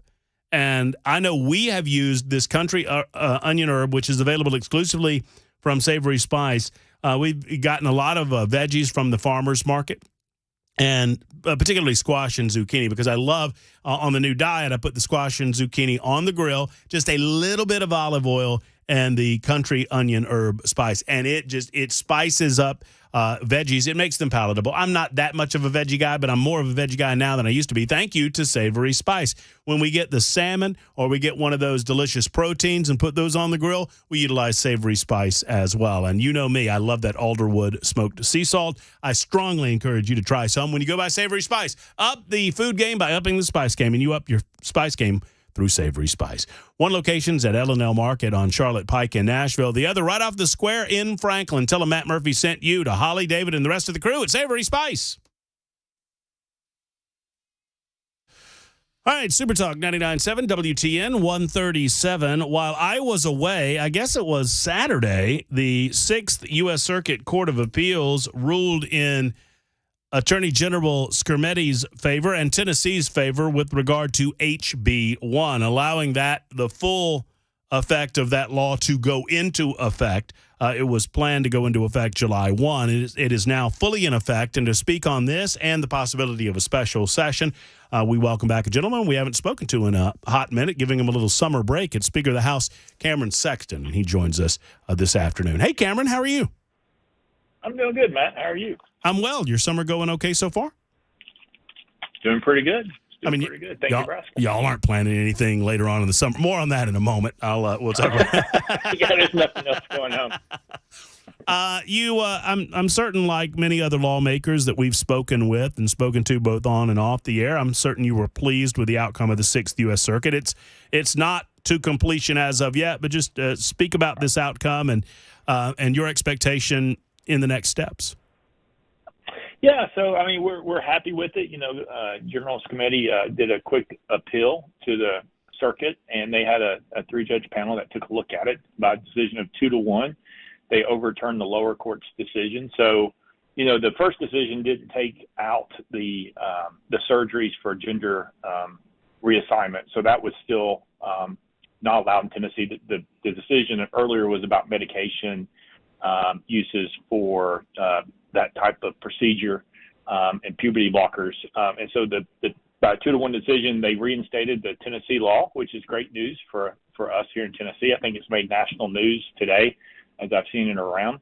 It will go to the full circuit for that decision, but, you know, things are looking good. And then if it holds there, they may appeal it if on the other side to the Supreme Court, but they may not want to take it, but they may want to. So right now, the law's in effect, and it's good news for Tennessee. Well, and there's more to be done. Obviously, the 6th Circuit looked at, you know, whether or not there should be an injunction preventing the law from going into effect, and looked at the 14th Amendment as well, and what that means and how it applies to equitable treatment among in the law. And it was pretty obvious to me, just in reading the summary, that the 6th Circuit recognizes that the state of Tennessee has all the legal authority in the world to make certain laws permissible for some and impermissible for others based on the age of majority, right? I mean, we've been doing this historically over the entire life of the United States of America, saying that certain things that will be permissible for some will not be permissible for others based on their level of maturity. Yeah, I mean, look at it. You're absolutely right. Smoking, drinking, all kinds of stuff. Getting a tattoo, right? whatever.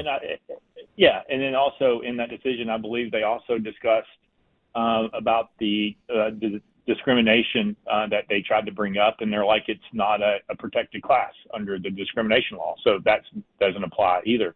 And so I thought they did a really good job explaining and laying out their thought. And so we're very hopeful that the full 6th Circuit will rule in our favor and keep it law. And, I mean, do you expect that this moves forward? I mean, I would think that this would go further than the Sixth U.S. Circuit if the plaintiffs in the case wanted to. Well, they can try. I mean, the next step would if the full circuit Right.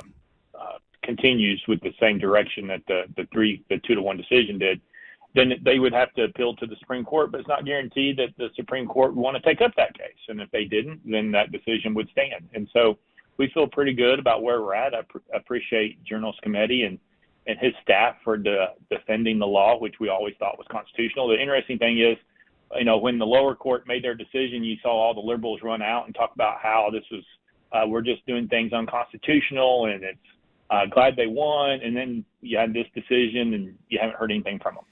And it's odd, and I know we spoke to the majority leader over in the Senate, Jack Johnson, about this some weeks ago, but right after it happened, it was interesting because the original judge who decided against aspects of HB 1 did so based on language from laws that had been on the books since the 1980s. Am I right?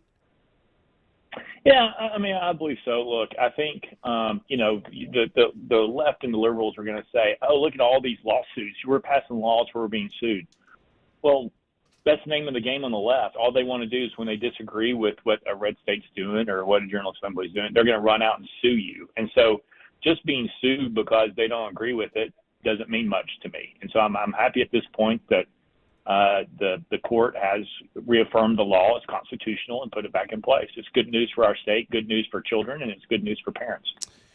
In the meantime, we're discussing other aspects involving harm to minors today on the show, Cameron. And I'm curious if you feel like, from your position as Speaker of the House, I know you don't make laws based on news of the day, but perhaps it inspires a conversation about whether or not we're doing everything in our power to prevent the sexual exploitation of children in the state of Tennessee. I know that you can't stop every bit of evil in an open society, but we're hearing about this case in Franklin involving an individual who was found to have multiple videos, multiple photos involving this former soccer coach.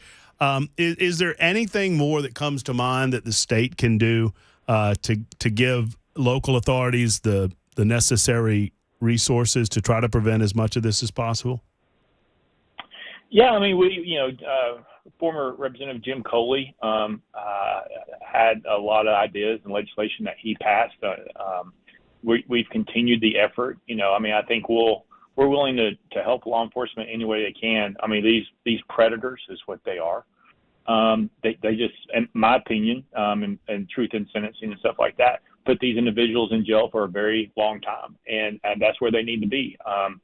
And it's something that you can't stand for, especially when it's someone who the parents and the children sometimes, or the players, look up to because they're the coach and they're the authority figure, and they use that, unfortunately, like the U.S. gymnast situation that was many years ago. Remember that? And that's in the news too, because he was just just stabbed. Yeah, stabbed.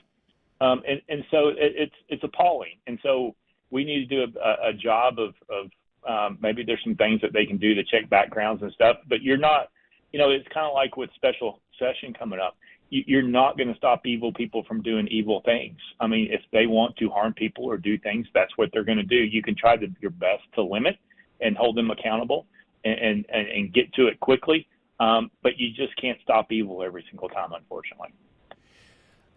Well, that's true, and in an open society, you'll see cases like this. You do your best as a lawmaker, as a law enforcement official, to try to prevent it as you can. Everything that I'm hearing, Cameron, turning our attention to the politics of the possibility of a special session, everything I'm hearing is this thing is 100%. I'm hearing from folks in the governor's office, and what, quote, it is not exactly defined, but the fact that the governor is intent on calling the legislature into a special session sometime in August. I'm hearing that's about as 100% as it gets. Are you hearing the same thing? Yeah, I mean, the governor's going to call it, and so we will be there. And so, there's decisions that have to be made of do we gavel in and gavel out, or do we take up some policies that we think may work? Not saying that I'm not in favor of the enhanced orders of protection, but there's things we can do. Look, in the newspaper not too long ago, it talked about our background checks in the state of Tennessee, that the court systems and the way that it worked with the clerks going to the TBI We have over 12 years of criminal dispositions of cases that have been adjudicated through court that are not in the database, and that's awful. And so we can do some things like a unified court system where it's all electronically, and those background checks are instantaneous, because if you have 12 years of data that's not in there, it's not instantaneous. And the thing is, if people can buy a gun who legally can't buy a gun because of what happened in court, but those documents don't get into the database, what good is the database? And so we got to do a better job of making sure that we get real-time turnaround and making sure that people are felons or mental health that have issues that aren't supposed to have guns, then they shouldn't have it. And so that's just one thing that we can do, but it's a very important step. And I don't want to pigeonhole you on this idea of red flag laws versus order of protection, but it seems that from the governor's office, they are very, or they at least are presenting themselves as being very open-minded. They're not calling on any one thing. They just want to have a conversation about how to better do things in the state. However, anytime, Cameron, I bring up the concept of red flag laws or call them what you want to, it seems to me, at least the listeners of Super Talk 99.7 WTN are adamantly against selectively taking the rights away from an individual of, for example, gun ownership, without determining that they need to be somehow involuntarily incarcerated for a temporary period of time. In other words, red flag laws seem to be universally despised in Tennessee. Yeah, I agree. I mean, I think when you go out and talk, especially in our rural counties and suburban counties, in Middle Tennessee, it's a little different issue because of the Covenant shooting, and so it's a little different having that conversation. But in the rest of our state areas, people all the time are telling House members that they don't want red flag laws or orders of protection. Let me say, when you look at these polls, I know people are doing all these polls, and it's one of those questions where you have to, I think, ask 5 or 6 questions to finally get enough information to the person for them to understand exactly what happens a lot of times. And so, we're not going to do red flags. I've talked to the speaker in Florida and other members in Florida. That's the last state that did one. They had over 8,000 cases of people who lost their ability to have guns. Not because they did anything, just because someone that's a neighbor or a family member decided to turn them in. And what's happening is you have judges who don't want to be the one that says no. So it's an automatic forfeiture of guns, unfortunately, in Florida. And then that person has to go for the next 6 to 12 months and fight to regain their rights for nothing else than having someone say that there's something wrong with them. That's not the right direction. In the state of Tennessee, we have an emergency and voluntary commitment law. The problem with that law is when you talk to healthcare providers and law enforcement, it says you have to be an immediate threat. Well, most mass shooters until the day of are not an immediate threat. They talk in generalities. They talk in other instances. They talk in hypotheticals. And so we need to go in and work with law enforcement mental health to change that definition, to remove the word immediate threat and make it something else where that law enforcement has the tools. If they have someone who's threatening destruction to society, that there's a possibility to emergency and voluntary commit them if they need to be. But right now, the statute limits their ability to do that, unfortunately. Talk to me about security for the special session. We've heard a lot about the possibility of outside organizations coming into the state of Tennessee for the purpose of disrupting the session.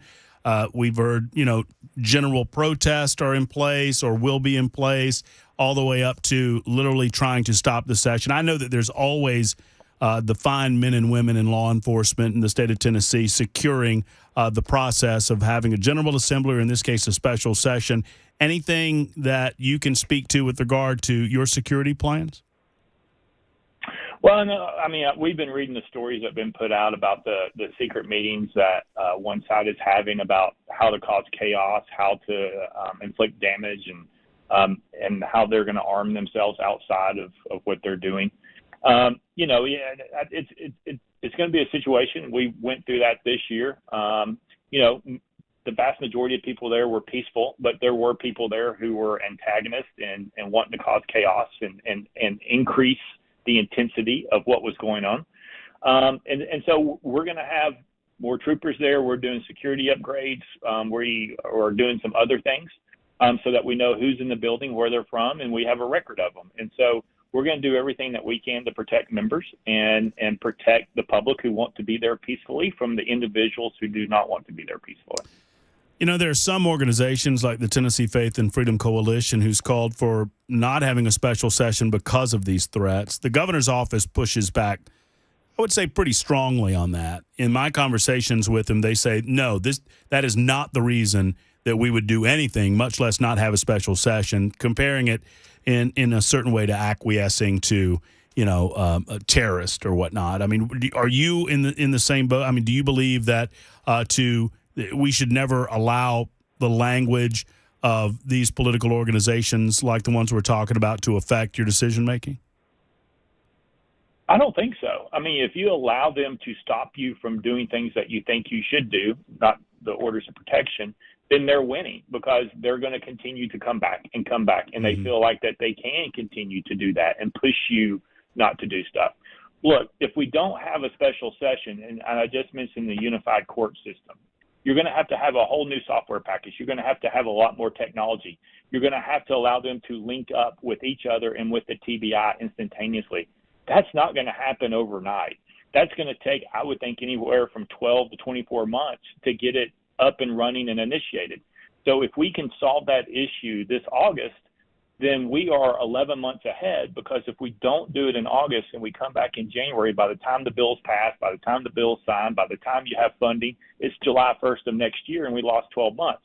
The question I have is that important enough for us that we should go in and at least solve that one issue, if not other issues, to make sure that people who went through the courts, who should not be able to purchase a gun, the database is real time where they cannot go purchase a gun. I think it's to the level, and I think it would change a lot of what's happening out there. It might have affected the Covenant shooting person, potentially. I don't know what her doctor's care is, because they haven't released the manifesto. But that is an issue, and I think we need to take care of that now, knowing how long it's going to take to implement. There he is, Speaker of the House Cameron Sexton, joining us for a good long segment. Cameron, keep us up to date on the call that is expected to come from the governor's office, and we'll continue the conversation at a later time. Thank you for being on with us. Sounds great. Thanks. All right, take care. There's Cameron Sexton, Speaker of the House, 153 on Super Talk.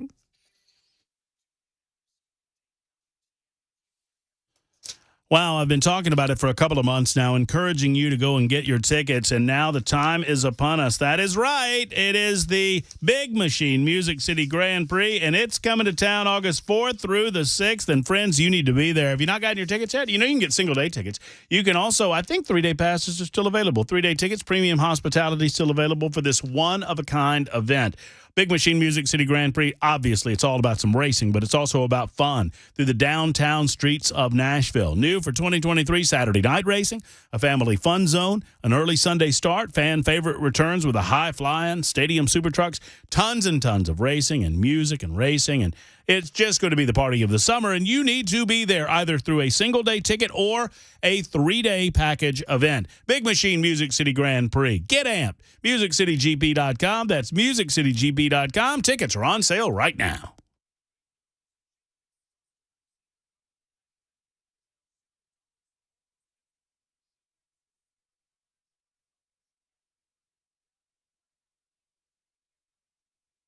One of the big words being thrown around in the investing world right now is this one. You may have heard it. Fiduciary. The idea that the investment advisor has to keep your interest first when they give advice. Now, it's being used in a marketing sense right now, and one of the things that I found fascinating, there was a study by the University of Southern California and Indiana University. They looked at investment advisor portfolios, and they found that they were making basic academic mistakes in the management of their own portfolios. And the question that they asked was, if they can't even keep their own best interest first, how are they going to keep your best interest first? That was the question. Now, one of the things that we do at Paul Winkler Inc. is every one of our offices, 10 offices, is run by a degreed planner, number one. But we go way beyond the call of duty when it comes to fiduciary and making sure that we're using academically sound principles in investing. evidence-based. In other words, a lot of this is backed by Nobel Prize winning research. To learn more about our approach to investing in financial planning, go to paulwinkler.com and set up a free 15-minute phone call or call 615-851-1950.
It is 2 o'clock. I'm Mac Morey with your top stories. 85 degrees and a hot week ahead. The latter half of this week will include some storms. Complete forecast is 5 minutes away.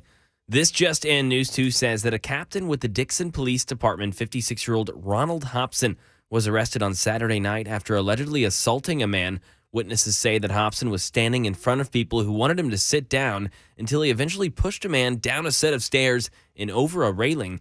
He then allegedly kicked the victim while he was still on the ground until he stopped moving. Hobson was released early Sunday morning and has been placed on administrative leave. Over in the nation's capital, the White House continues to face questions about President Biden's decision to send cluster munitions to Ukraine amid its war with Russia. Ike Ajaji is in Washington with more. More than 120 countries have said they won't use or make cluster munitions. U.S. allies like Germany, Spain, and the U.K. have reiterated they won't provide such weapons to Ukraine, even though the United States is. National Security Advisor Jake Sullivan says he's heard nothing questioning support from allies. We have heard nothing from people saying this cast doubt on our commitment, this cast doubt on coalition unity, or this cast doubt on our belief that the United States is playing a vital and positive role as leader of this coalition. Here in Tennessee, a data breach at a Nashville healthcare company. Channel 4 says HCA reported an unauthorized party put patient information on an online forum, and they're working to identify the person or persons responsible. The information was patients' names, birthdays, what state or city they live in, and telephone numbers. HCA says no one's credit card numbers or health problems, driver's licenses, or social security numbers were released. And more than 4 decades ago, 7 people in the Chicago area died after ingesting cyanide-laced Tylenol capsules. Now the only person ever charged in connection with the murders has died himself. Here's Sherry Preston. Next time you open the foil seal on a new bottle of Tylenol, think of 76-year-old James Lewis, who was found dead in his Cambridge, Massachusetts home over the weekend. Those seals were put on following the Tylenol murders back in the early 80s. Lewis was never charged with murder, but he was convicted of trying to extort $1 million from Tylenol maker Johnson & Johnson. In a jailhouse interview, he explained how someone would have carried out the crime using a drilled pegboard, but claimed it wasn't him who did it. Most investigators never believed him. And that is the latest news. Weather's next. I'm Mac Morey, WTN News.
Hey, friends, Matt Murphy for Patriot Mobile. It's time that you made the switch and start to take back some of your money from the woke corporations that are spending it on ridiculous policies. It's Matt Murphy for Patriot Mobile, and I encourage you to go look up Patriot Mobile and see what everything they have to offer. Patriot Mobile is, well, they are a step in the right direction when it comes to getting away from the woke companies. The parallel economy is growing bigger and bigger, and at Patriot Mobile, they're America's only Christian conservative wireless provider offering dependable nationwide coverage on all 3 major networks. You get the best possible service in your area. You don't have to switch your phone, and you don't have to switch your phone number. Plus, they're 100% U.S.-based in their customer service team. That makes switching so easy. Just make the call today. Go on to patriotmobile.com/Murphy, patriotmobile.com/MURPHY. Free activation with the offer code Murphy, or call 878-PATRIOT. That's 878-PATRIOT, 878-PATRIOT for Patriot Mobile.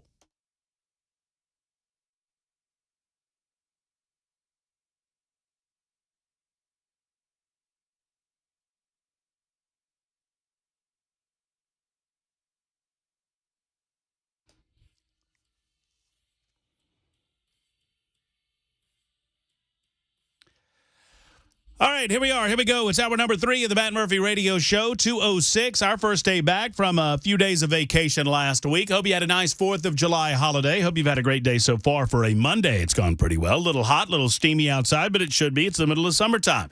615-737-9986 is our telephone number. Again, that is 615-737-WWTN, either via super text or via your phone calls. And we'll take a few of those calls coming up in just a couple of minutes. Man, the conversation, it's been a pretty delicate conversation with regard to some of the subject matter today. And we'll continue that subject, well, at least our subjects along those lines, for the next few minutes with our next guest, Robbie Starbuck.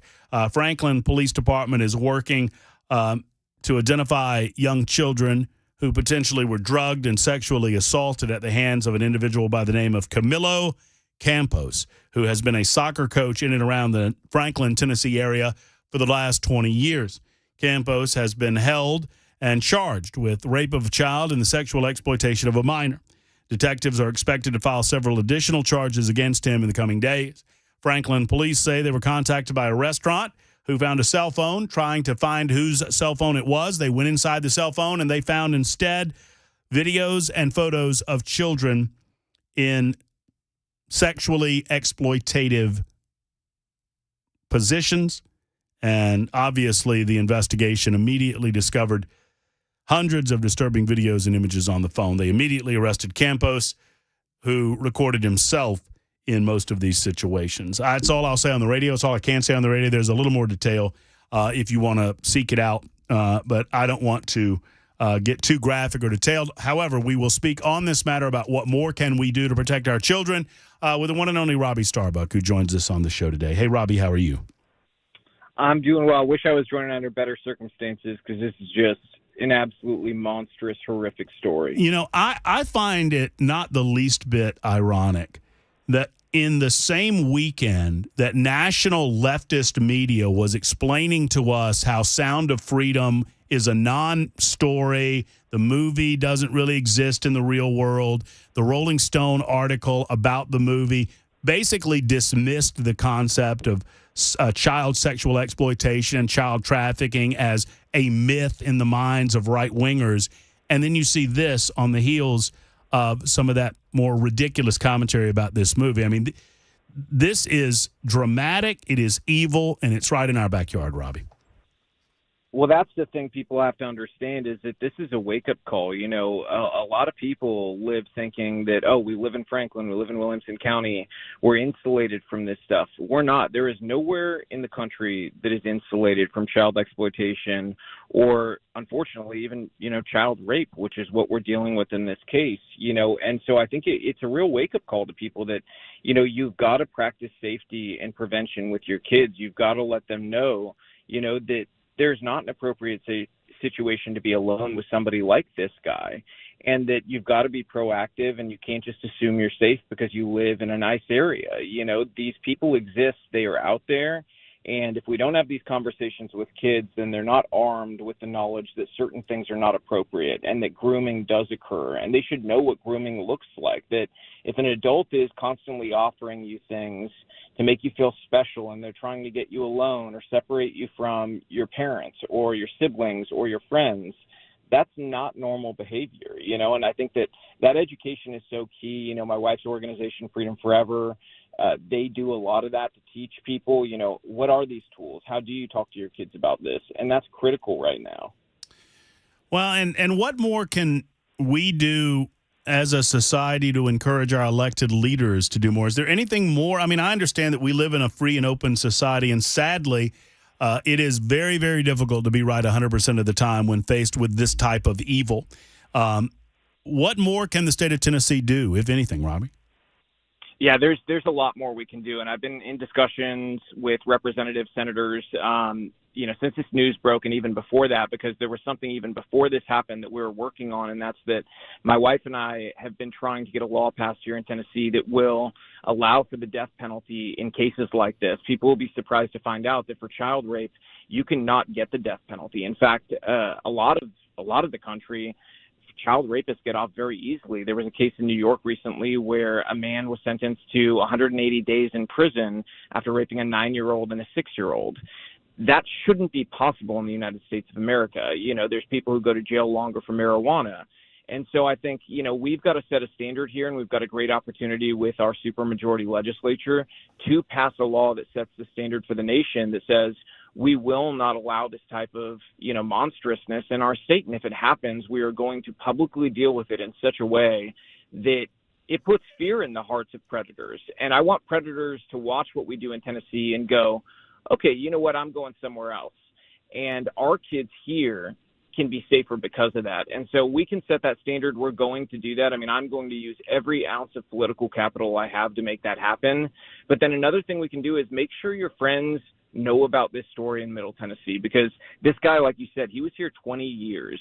And a lot of these kids, unfortunately, will not even know that they were the victim of rape because they were unconscious in these videos that were found. And police have said that much, that they're afraid these kids don't even know. And so people need to know what this guy looks like, and they need to find out if their kids were ever around him. And Franklin Police has asked to please contact them if your kid ever had contact with this guy for any reason. Even if you think there was nothing weird about it, if they had contact with the guy, you should reach out, because there may be information that you have that you don't realize is important. So Franklin Police, their phone number is 615-794-2513. And if you're a family listening right now who knows that your kid did have contact with this guy and you don't know what to do or how to broach the subject with your kid, my wife's nonprofit Freedom Forever has established a crisis line that you can call, and they've got a crisis counselor who will help you with how to discuss this and help you get resources that you need, help you get in contact with the appropriate law enforcement. And that phone number is 615-307-0152. Or you can go to freedomforever.us and send an inquiry, if you want to send by email instead. But that phone number for the crisis line is 615-307-0152. We can all do more, Matt, and I think that that's something that we've got to recognize. I've got all these people who will reach out on a regular basis and say, thank you so much for what you and your wife are doing. It's so brave. It's so this, it's so that. And it's not. That's the truth of it. Is it's actually kind of sad, because it's not that we're doing some great thing. I think we're just doing the duty that most parents have. Let's protect kids together. We can set the standard here in Tennessee and be the state everybody looks to and goes, hey, we want to be like that. This case, and I know it's early on in the discovery phase of how deep this rabbit hole goes, and we know that this individual was in Franklin for some 20 years, was a part of the community as a soccer coach, for goodness sake, which, so many parents give so much faith and trust into these types of individuals. It reminds me of a case that happened years ago in Birmingham with Don Corley, who was a very respected Boy Scout master, who was brutalizing young boys for years before one of the young boys finally came forward and grew the strength to tell his story, and that opened up the floodgates. And it shocked the Homewood community, which is similar in a lot of ways to Franklin. And I can't imagine some of the shock and disgust going on in Franklin right now to recognize that this individual spent so many years in the midst of their community and around their children. Yeah, it's heartbreaking even for us. We didn't interact with Coach Campos, but I have a kid in soccer out of our three kids. And, knowing that this monster was so close to so many kids here in our community, and that he scouted at schools and playgrounds and recreational fields to go talk to kids alone and to try to get them onto teams where he could then lure them into this trap that he had set for these kids so that he could take advantage of them. It's as dark as it gets. I don't think that there's a crime worse than doing this to a child. I think this is probably really the worst thing you could do. And so the community has got to grapple with that. And I think, one of the things here about a case like this I think is so important is that we've got to unite on certain things. This is something the Democrats and Republicans can come together and do something good on. And I really hope that's what we see, is we see no politics here. Everybody bands together and says, we will go after predators.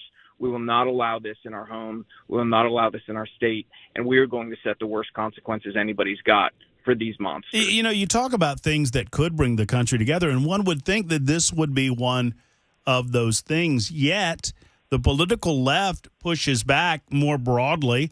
I read from a review that the Rolling Stone gave of Sound of Freedom. I just want to read you a portion of this review, Robbie, and tell me how you respond to this, because it's almost as if an organization, leftist as they may be, like the Rolling Stone, takes a position that we are over-exaggerating child endangerment. We're over-exaggerating child trafficking. They said there's visible suffering all around us in America. There are poor and unhoused, people brutalized or killed by police. There are mass shootings, lack of health care, climate disasters. Yet over and over, the far right turns to these sordid fantasies about godless monsters hurting children. Now, as in the 1980s satanic panic, they won't even face the fact that most kids who suffered sexual abuse are harmed not by a shadowy figure or shadowy cabal of strangers, but at the hands of a family member. It's like they're dismissing that this is going on in our midst.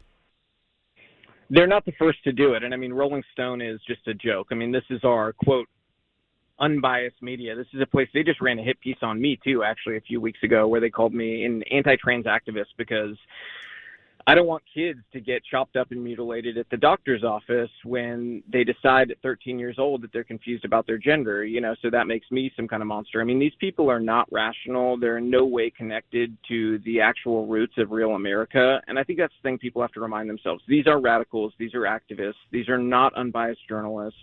And, when you look at the landscape of this, I asked myself a question this weekend when I saw these headlines, and I said, who benefits from these headlines and who likes these headlines? When you read a headline saying that child trafficking is essentially just some conspiracy theory and that it's not real, essentially, the only people I could think of who like that and would be happy about that headline are pedophiles and predators. I can't think of anybody else that would be happy with a headline like that, because even if you're an explicit partisan and you hate people like me and you're a leftist, you should still care more about kids than you do about your hate for me or hate for my party.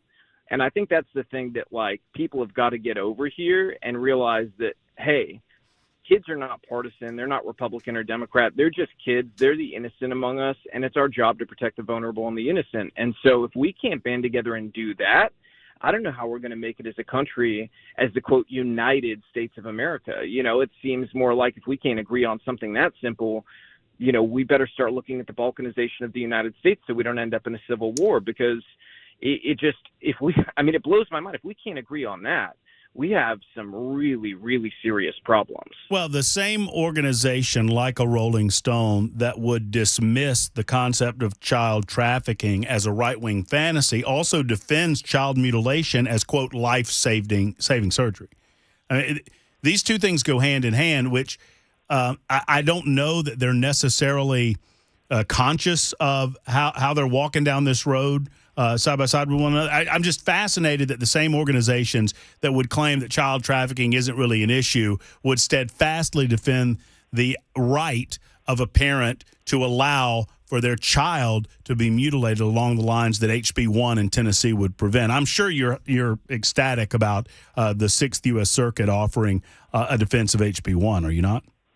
I am very, very, very happy with it. We know that this law is going to hold up to scrutiny. We know that this is going to get appealed, by the way. They're going to appeal this. I've said from the very beginning, people can go back and check the tape. I've said from the start, this is going to the Supreme Court, and we're going to win at the Supreme Court and set a precedent that you cannot mutilate children in America, that these laws are absolutely constitutional, that states and our legislatures have the authority to dictate what is appropriate, what is not when it comes to these things.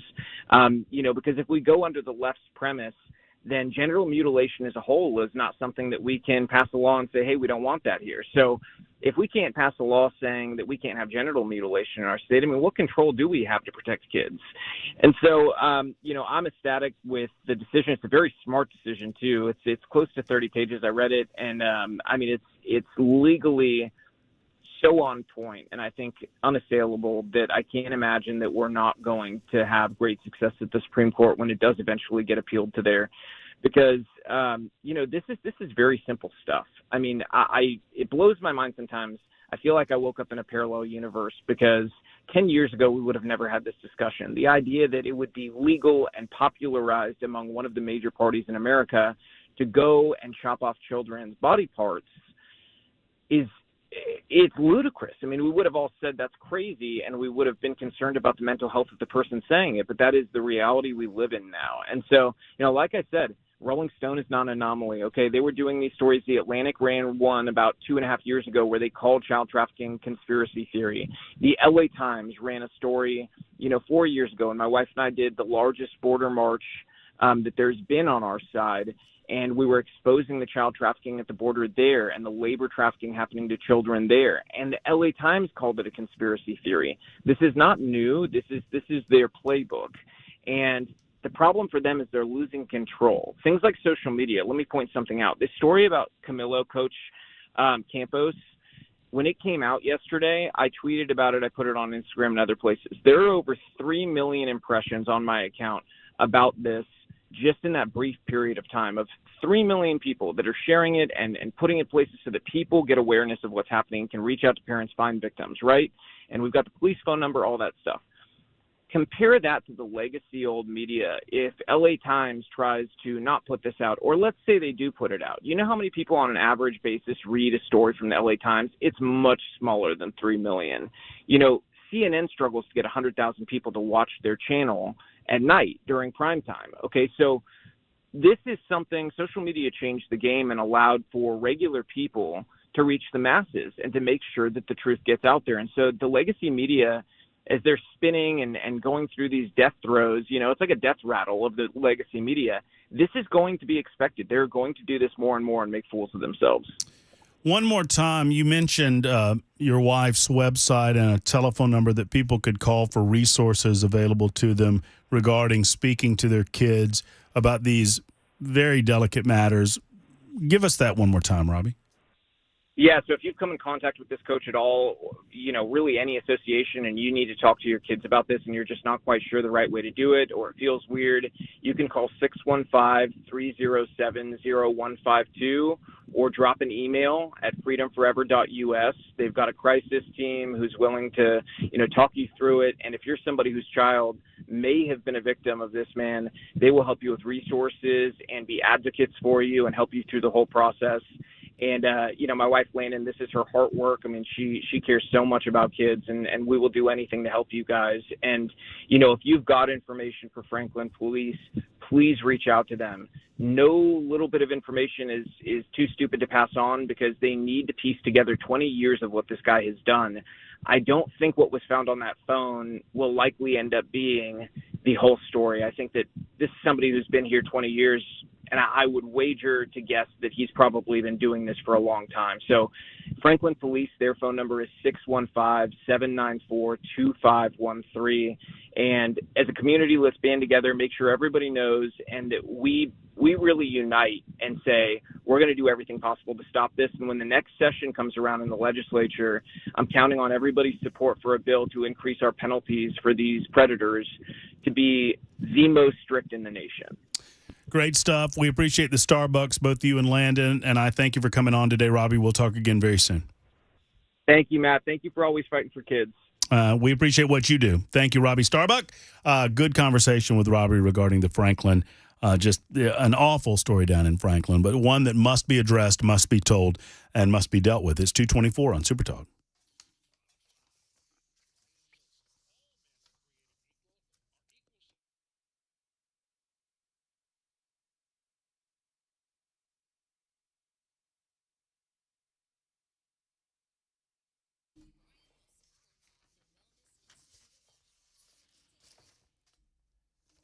Hey, friends, Matt Murphy. I want to talk to you about my weight loss journey as started at PhD Weight Loss. It's a doctor and dietitian developed, individually delivered weight loss plan for you. My plan, a little bit different than your plan because I'm a little bit different than you. That's just the way that it goes. But with doctors on your side, dietitians on your side, with weekly consultations on your side, you get results. To wit, 13 pounds in my first 2 weeks. You heard it correctly, folks. 13 pounds in just over 2 weeks. And I'll tell you, the last week, It was a little bit of a challenge to navigate because I was going out to eat quite a bit. But here's the great deal. PhD's there to talk you through these things, to offer you the choices that you can make, even in restaurants, that are going to keep you on plan and keep you losing weight, which is the ultimate goal, right? If you're ready to lose weight, you're ready for PhD weight loss. And by the way, if you don't get within 5 pounds of your target weight by the end of your program, PhD will continue to coach you for free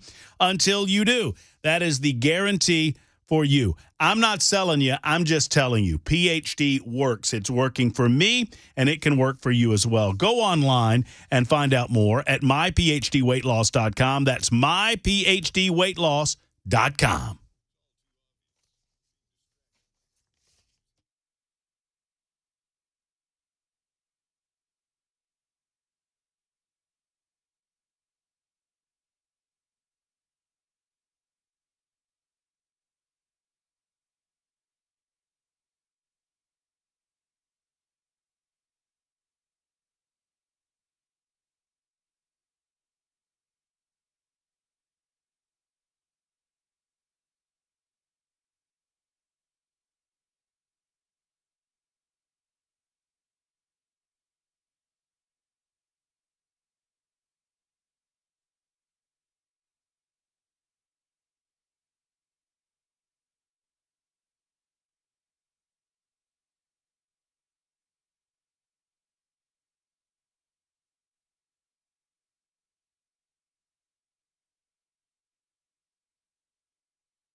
An update on the Hunter Biden investigation. A man arrested with 10 vehicle warrants in Tennessee and some mass shooters getting their due. Those stories and more coming up 30 minutes after the hour on Super Talk 99.7 WTN. Thank you much, Mac Morey. 2:29 right now, Super Talk 99.7 WTN. You know, the burden, the heaviness of some of the subject matter that we've been discussing over the course of today, whether it's The Sound of Freedom, the movie regarding child trafficking and the real story of Tim Ballard, or this Franklin, Tennessee story involving Camilo Campos, it was getting too much to me. And so I went over online to my Twitter feed and I looked at some videos of Joe Biden bumbling around London, and it made me feel better. It really did. It made me feel better. Mr. Wise Guy over here. You can see Joe Biden meeting with King Charles at Windsor Castle and stumbling and bumbling his way. Did you see, by the way, the best video, if you conveniently forget the fact that he's the leader of the free world? Have you seen the video of him on the beach dragging the beach chair? I didn't know he was chill like that, man. Wow. I just don't understand. How did they even let him on the beach? Isn't it just too crowded for the Secret Service Really got to get some rays, man. A beach rays. Oh, his chair. Got to get over here. He's there in his shorts, and he takes his chair. He's got his cap on. He can't even pick it up. He just kind of drags it through the sand. Got to get it just in the right spot. And he's over in London. He got caught. He got enamored by one of the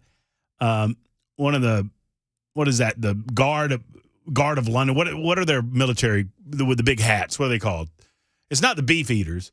The beef eaters something different. Whatever. The Royal Guard.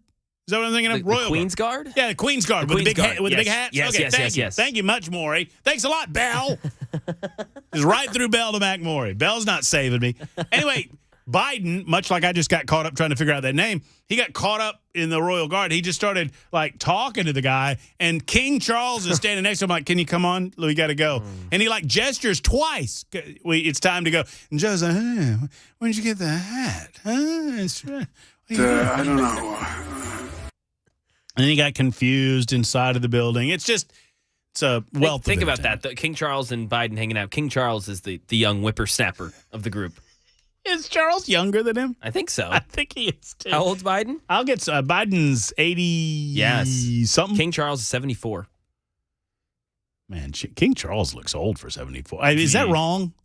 I mean, I guess maybe he doesn't. You look back at video, or look at old movies, and like Humphrey Bogart, who looked perpetually 60, and he's like 35.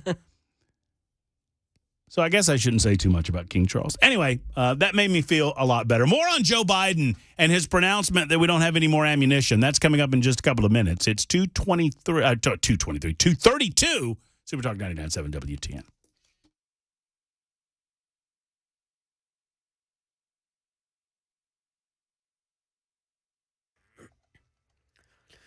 .232 on McMaury with your top stories. 86, another steamy week ahead of us. Some showers possible later on in the next few days. Got a full weather forecast in 2 minutes.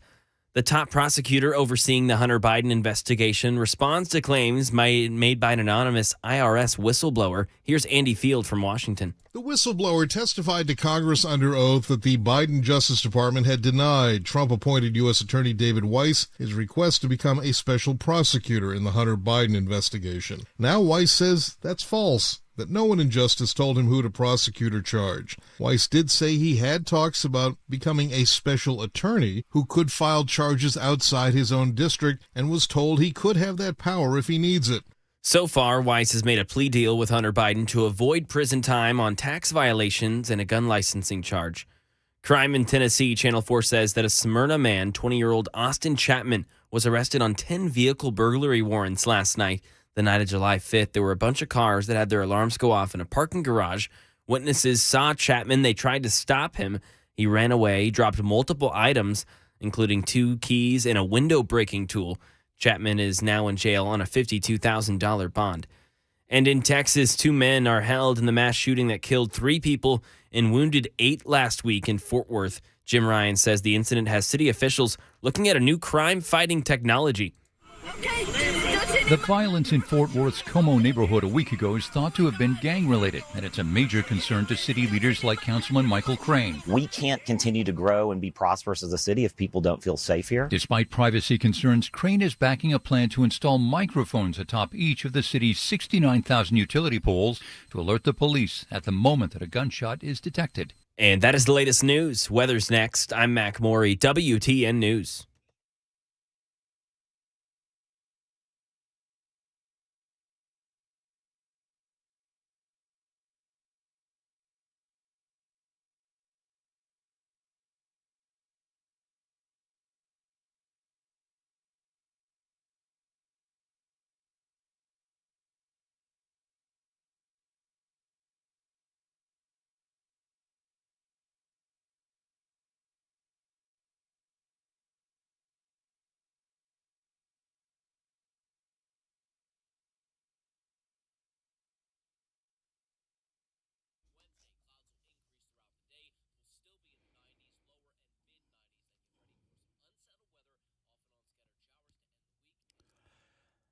A couple of questions about your home when it comes to United Structural Systems and what they do on a day-to-day basis and why they have over 25,000 satisfied customers and how you could be the next one.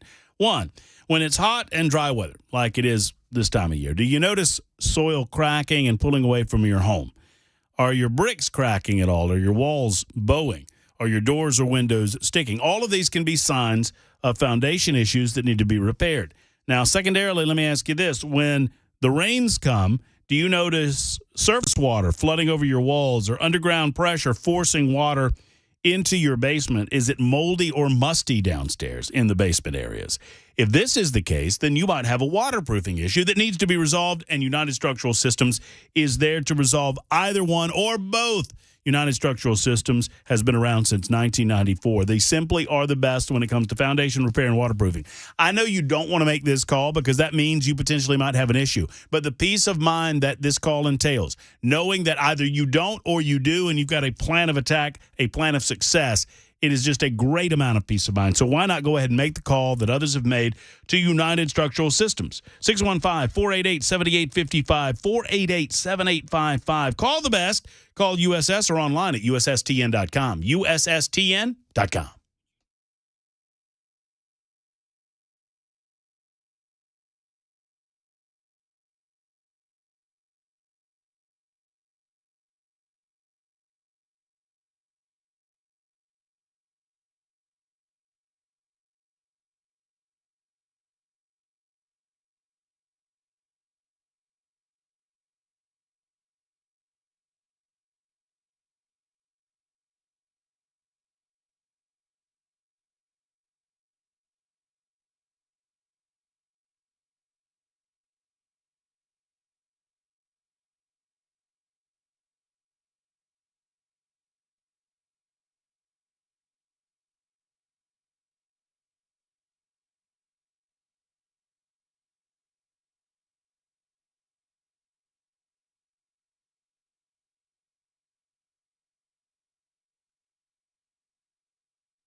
Hey, friends, it's Matt Murphy here for an organization and a commitment to our veterans that I want to tell you all about. It's called Channel Greatness. And what does that mean to you?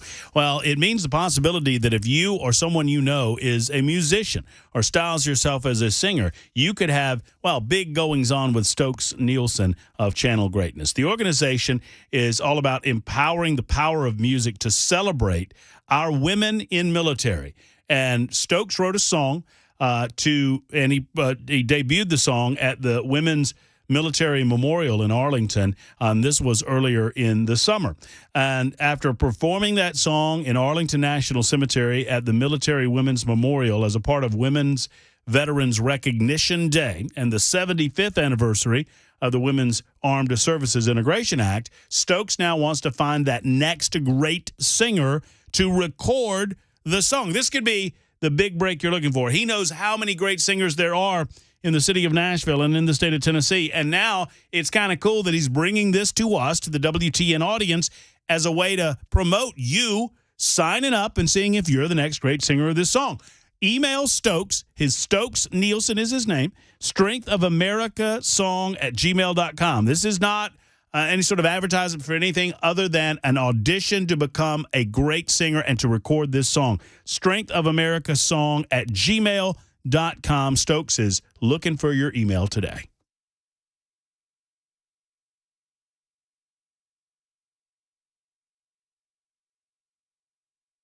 Super Talk 99.7 WTN. A lot of conversation surrounding the sexual exploitation of children today, and I know that is kind of a downer subject, but it's a very, very important one. 2:40 on Super Talk 99.7 WTN. Thanks to our guest, Knox County Mayor Glenn Jacobs. We spoke to Speaker of the House Cameron Sexton about the possibility, the eventuality of a special session coming next month. And a good friend of the show, Robbie Starbuck, joining us for a few moments as well. All three of those interviews will be up on the podcast page at 3:01 if you missed any or all of one part. How about that? 3:01 precisely? Yeah, precisely. 3:01 sharp? Yep. That's nice. Am I mistaken, writes 3299 from the super text line, or did Janet Yellen bow to the Chinese? She did. Multiple times, as a matter of fact. Joe Biden's done the same. And Joe Biden's still lying about certain aspects of his first term, or his hopefully only term as president of the United States. I played you this interesting clip where he talked about not having enough munitions. I mean, he's giving away information to the enemies of the United States of America that I don't know that we ought to be giving away.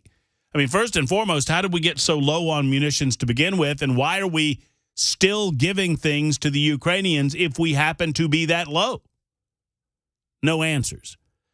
During the same interview, Joe Biden had an answer regarding established relations in Southeast Asia.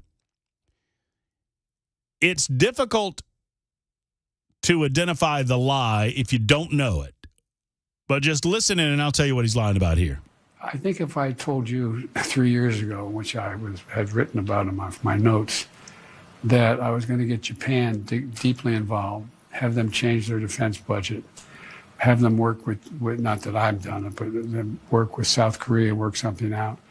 We're going to put together the Quad, which is India, Australia, the United States, and Japan. I got a call from on that. He said, "Why are you doing that?" I said, "We're not doing that to surround you. We're doing that to maintain stability in the Indian Ocean and in the South China Sea." The difficult thing about this, and Joe Biden has done this all of his career, this doesn't have anything to do with his obvious dementia. He's always done this. Joe Biden learned in his time in politics that when you tell a lie, go big and get real detailed as you can, because then they can't deny that you're lying to them. I'm going to play the clip for you again.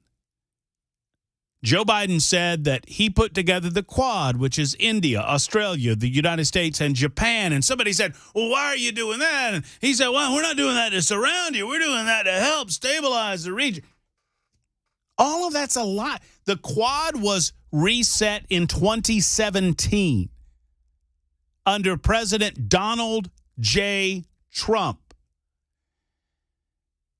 And no one in media circles bothers to push back and say, "Wait a minute, I thought that was 2017. But they just nod their head, "Mr. President, work with South Korea, work something out. We're going to put together the Quad, which is India, Australia, the United States, and Japan. I got a call from on that. He said, "Why are you doing that?" I said, "We're not doing that to surround." So he lied, said, "Hey, we put together the Quad." And then he lies about, "Oh, I got a call." And he said, "Why are you doing that?" And I said, "Hey, we're not doing that to be mean. We're just doing that to stabilize." None of that happened. And nobody calls him on it.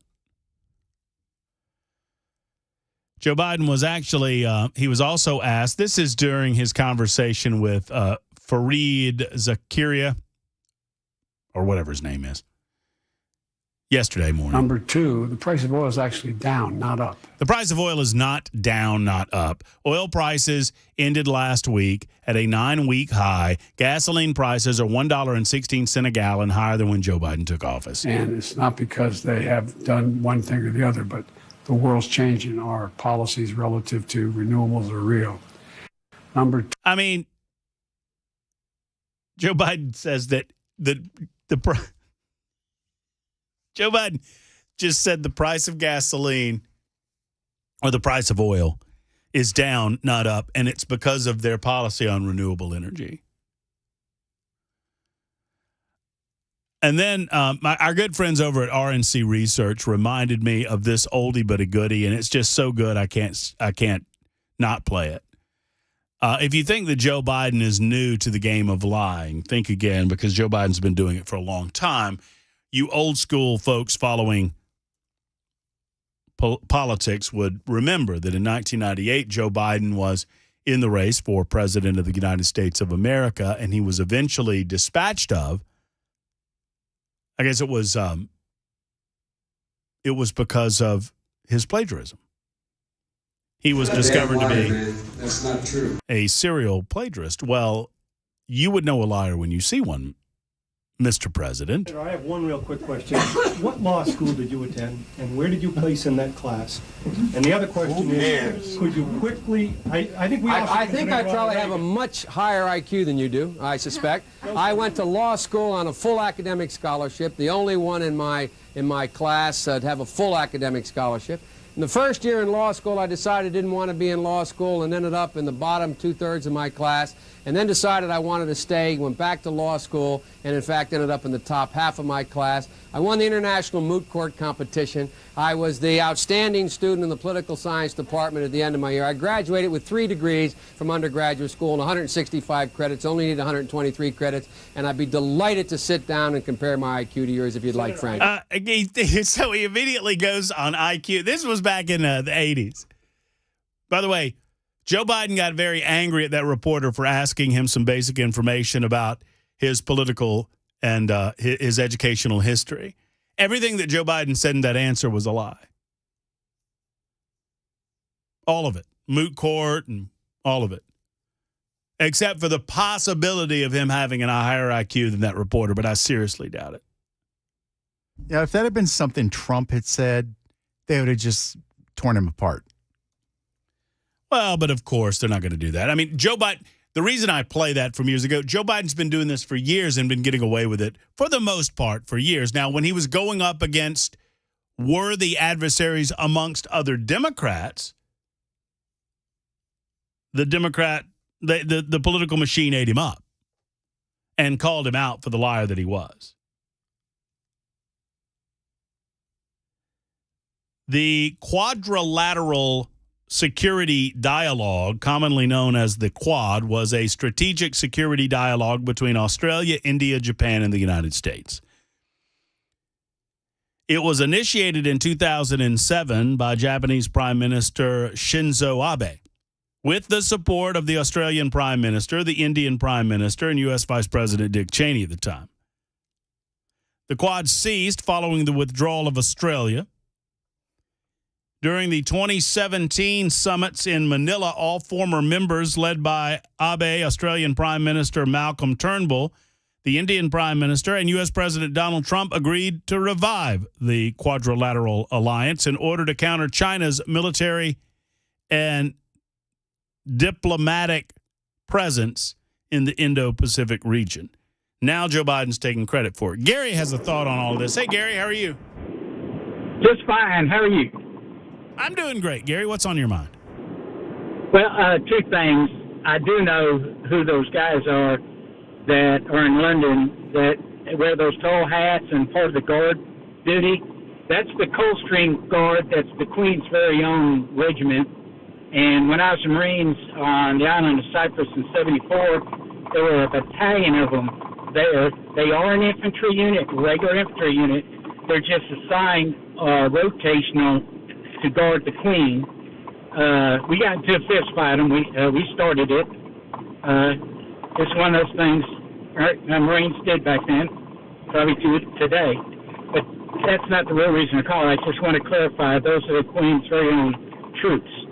The other is on this Quad thing. At this point, you would say that they're the King's troops. Well, the King's. Actually, the Queen's not there, but they are the Queen's regiment. You're overmodulating a little bit. Are you saying the Queen's regiment? Yes, they belong to the Queen. The Queen's dead. They're loyal to the Queen. There is no Queen, sir. The Queen's dead.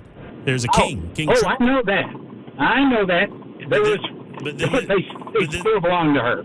No, even though she's dead. No, but they. I mean, Gary, I don't want to get into this argument, but they don't belong. They're the King's regiment now, right? I don't know. I'm not British. All I know is they're the Queen's regiment when we got into a fist fight with them, and that was made very clear.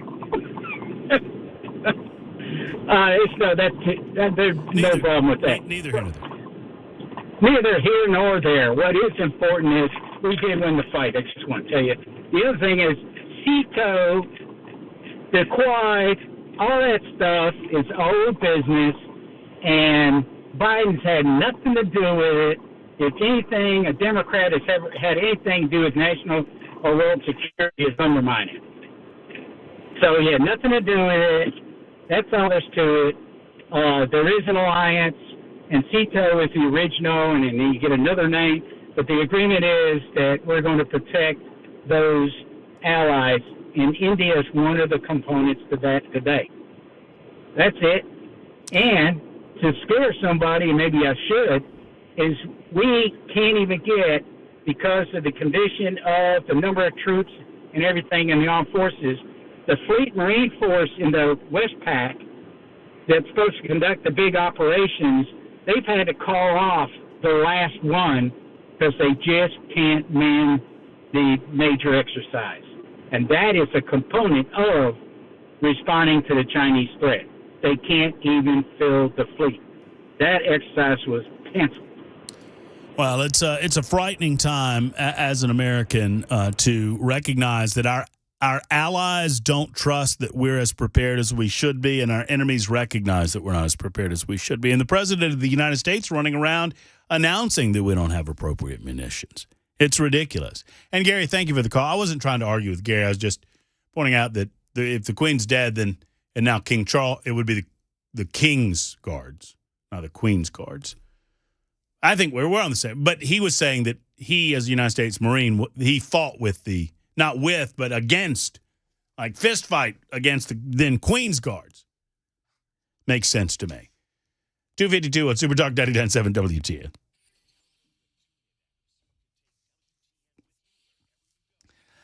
I, when had the opportunity, went to craft a body scan and had a CT scan, a full body scan done for myself because I can be a little bit of a hypochondriac and I want to make sure everything's running inside of my body as it should be. And I was scanned right there on site. The actual scan only takes about 5 to 8 minutes, but before you get to that, you'll have a private sit-down health consultation with one of their health consultants, and they learn a little bit more about you and your history. And they review the images after they are taken. Their board-certified radiologist reviews that. The results are reviewed by an incredible team of providers, and patients then find out the results of those of that CT scan. It's a pretty incredible amount of technology that I encourage you to utilize to find out what's going on. Friends, $149, you can have a couple's heart and lung scan. You can book online or via the telephone, and I've got both of those available for you in just a moment. But I have done this, and the peace of mind involved in it, you can find out issues that might be going on inside of your body long before you have symptoms with any of those issues. So ask about the colon scan, ask about the full body scan, and get that heart and lung scan scheduled today. $149 for a couple. Go to craftbodyscan.com, spell craft with a C. It's not like the mac and cheese. It's craftbodyscan.com with a C, or 615-436-1000. 436-1000 for Craft Body Scan.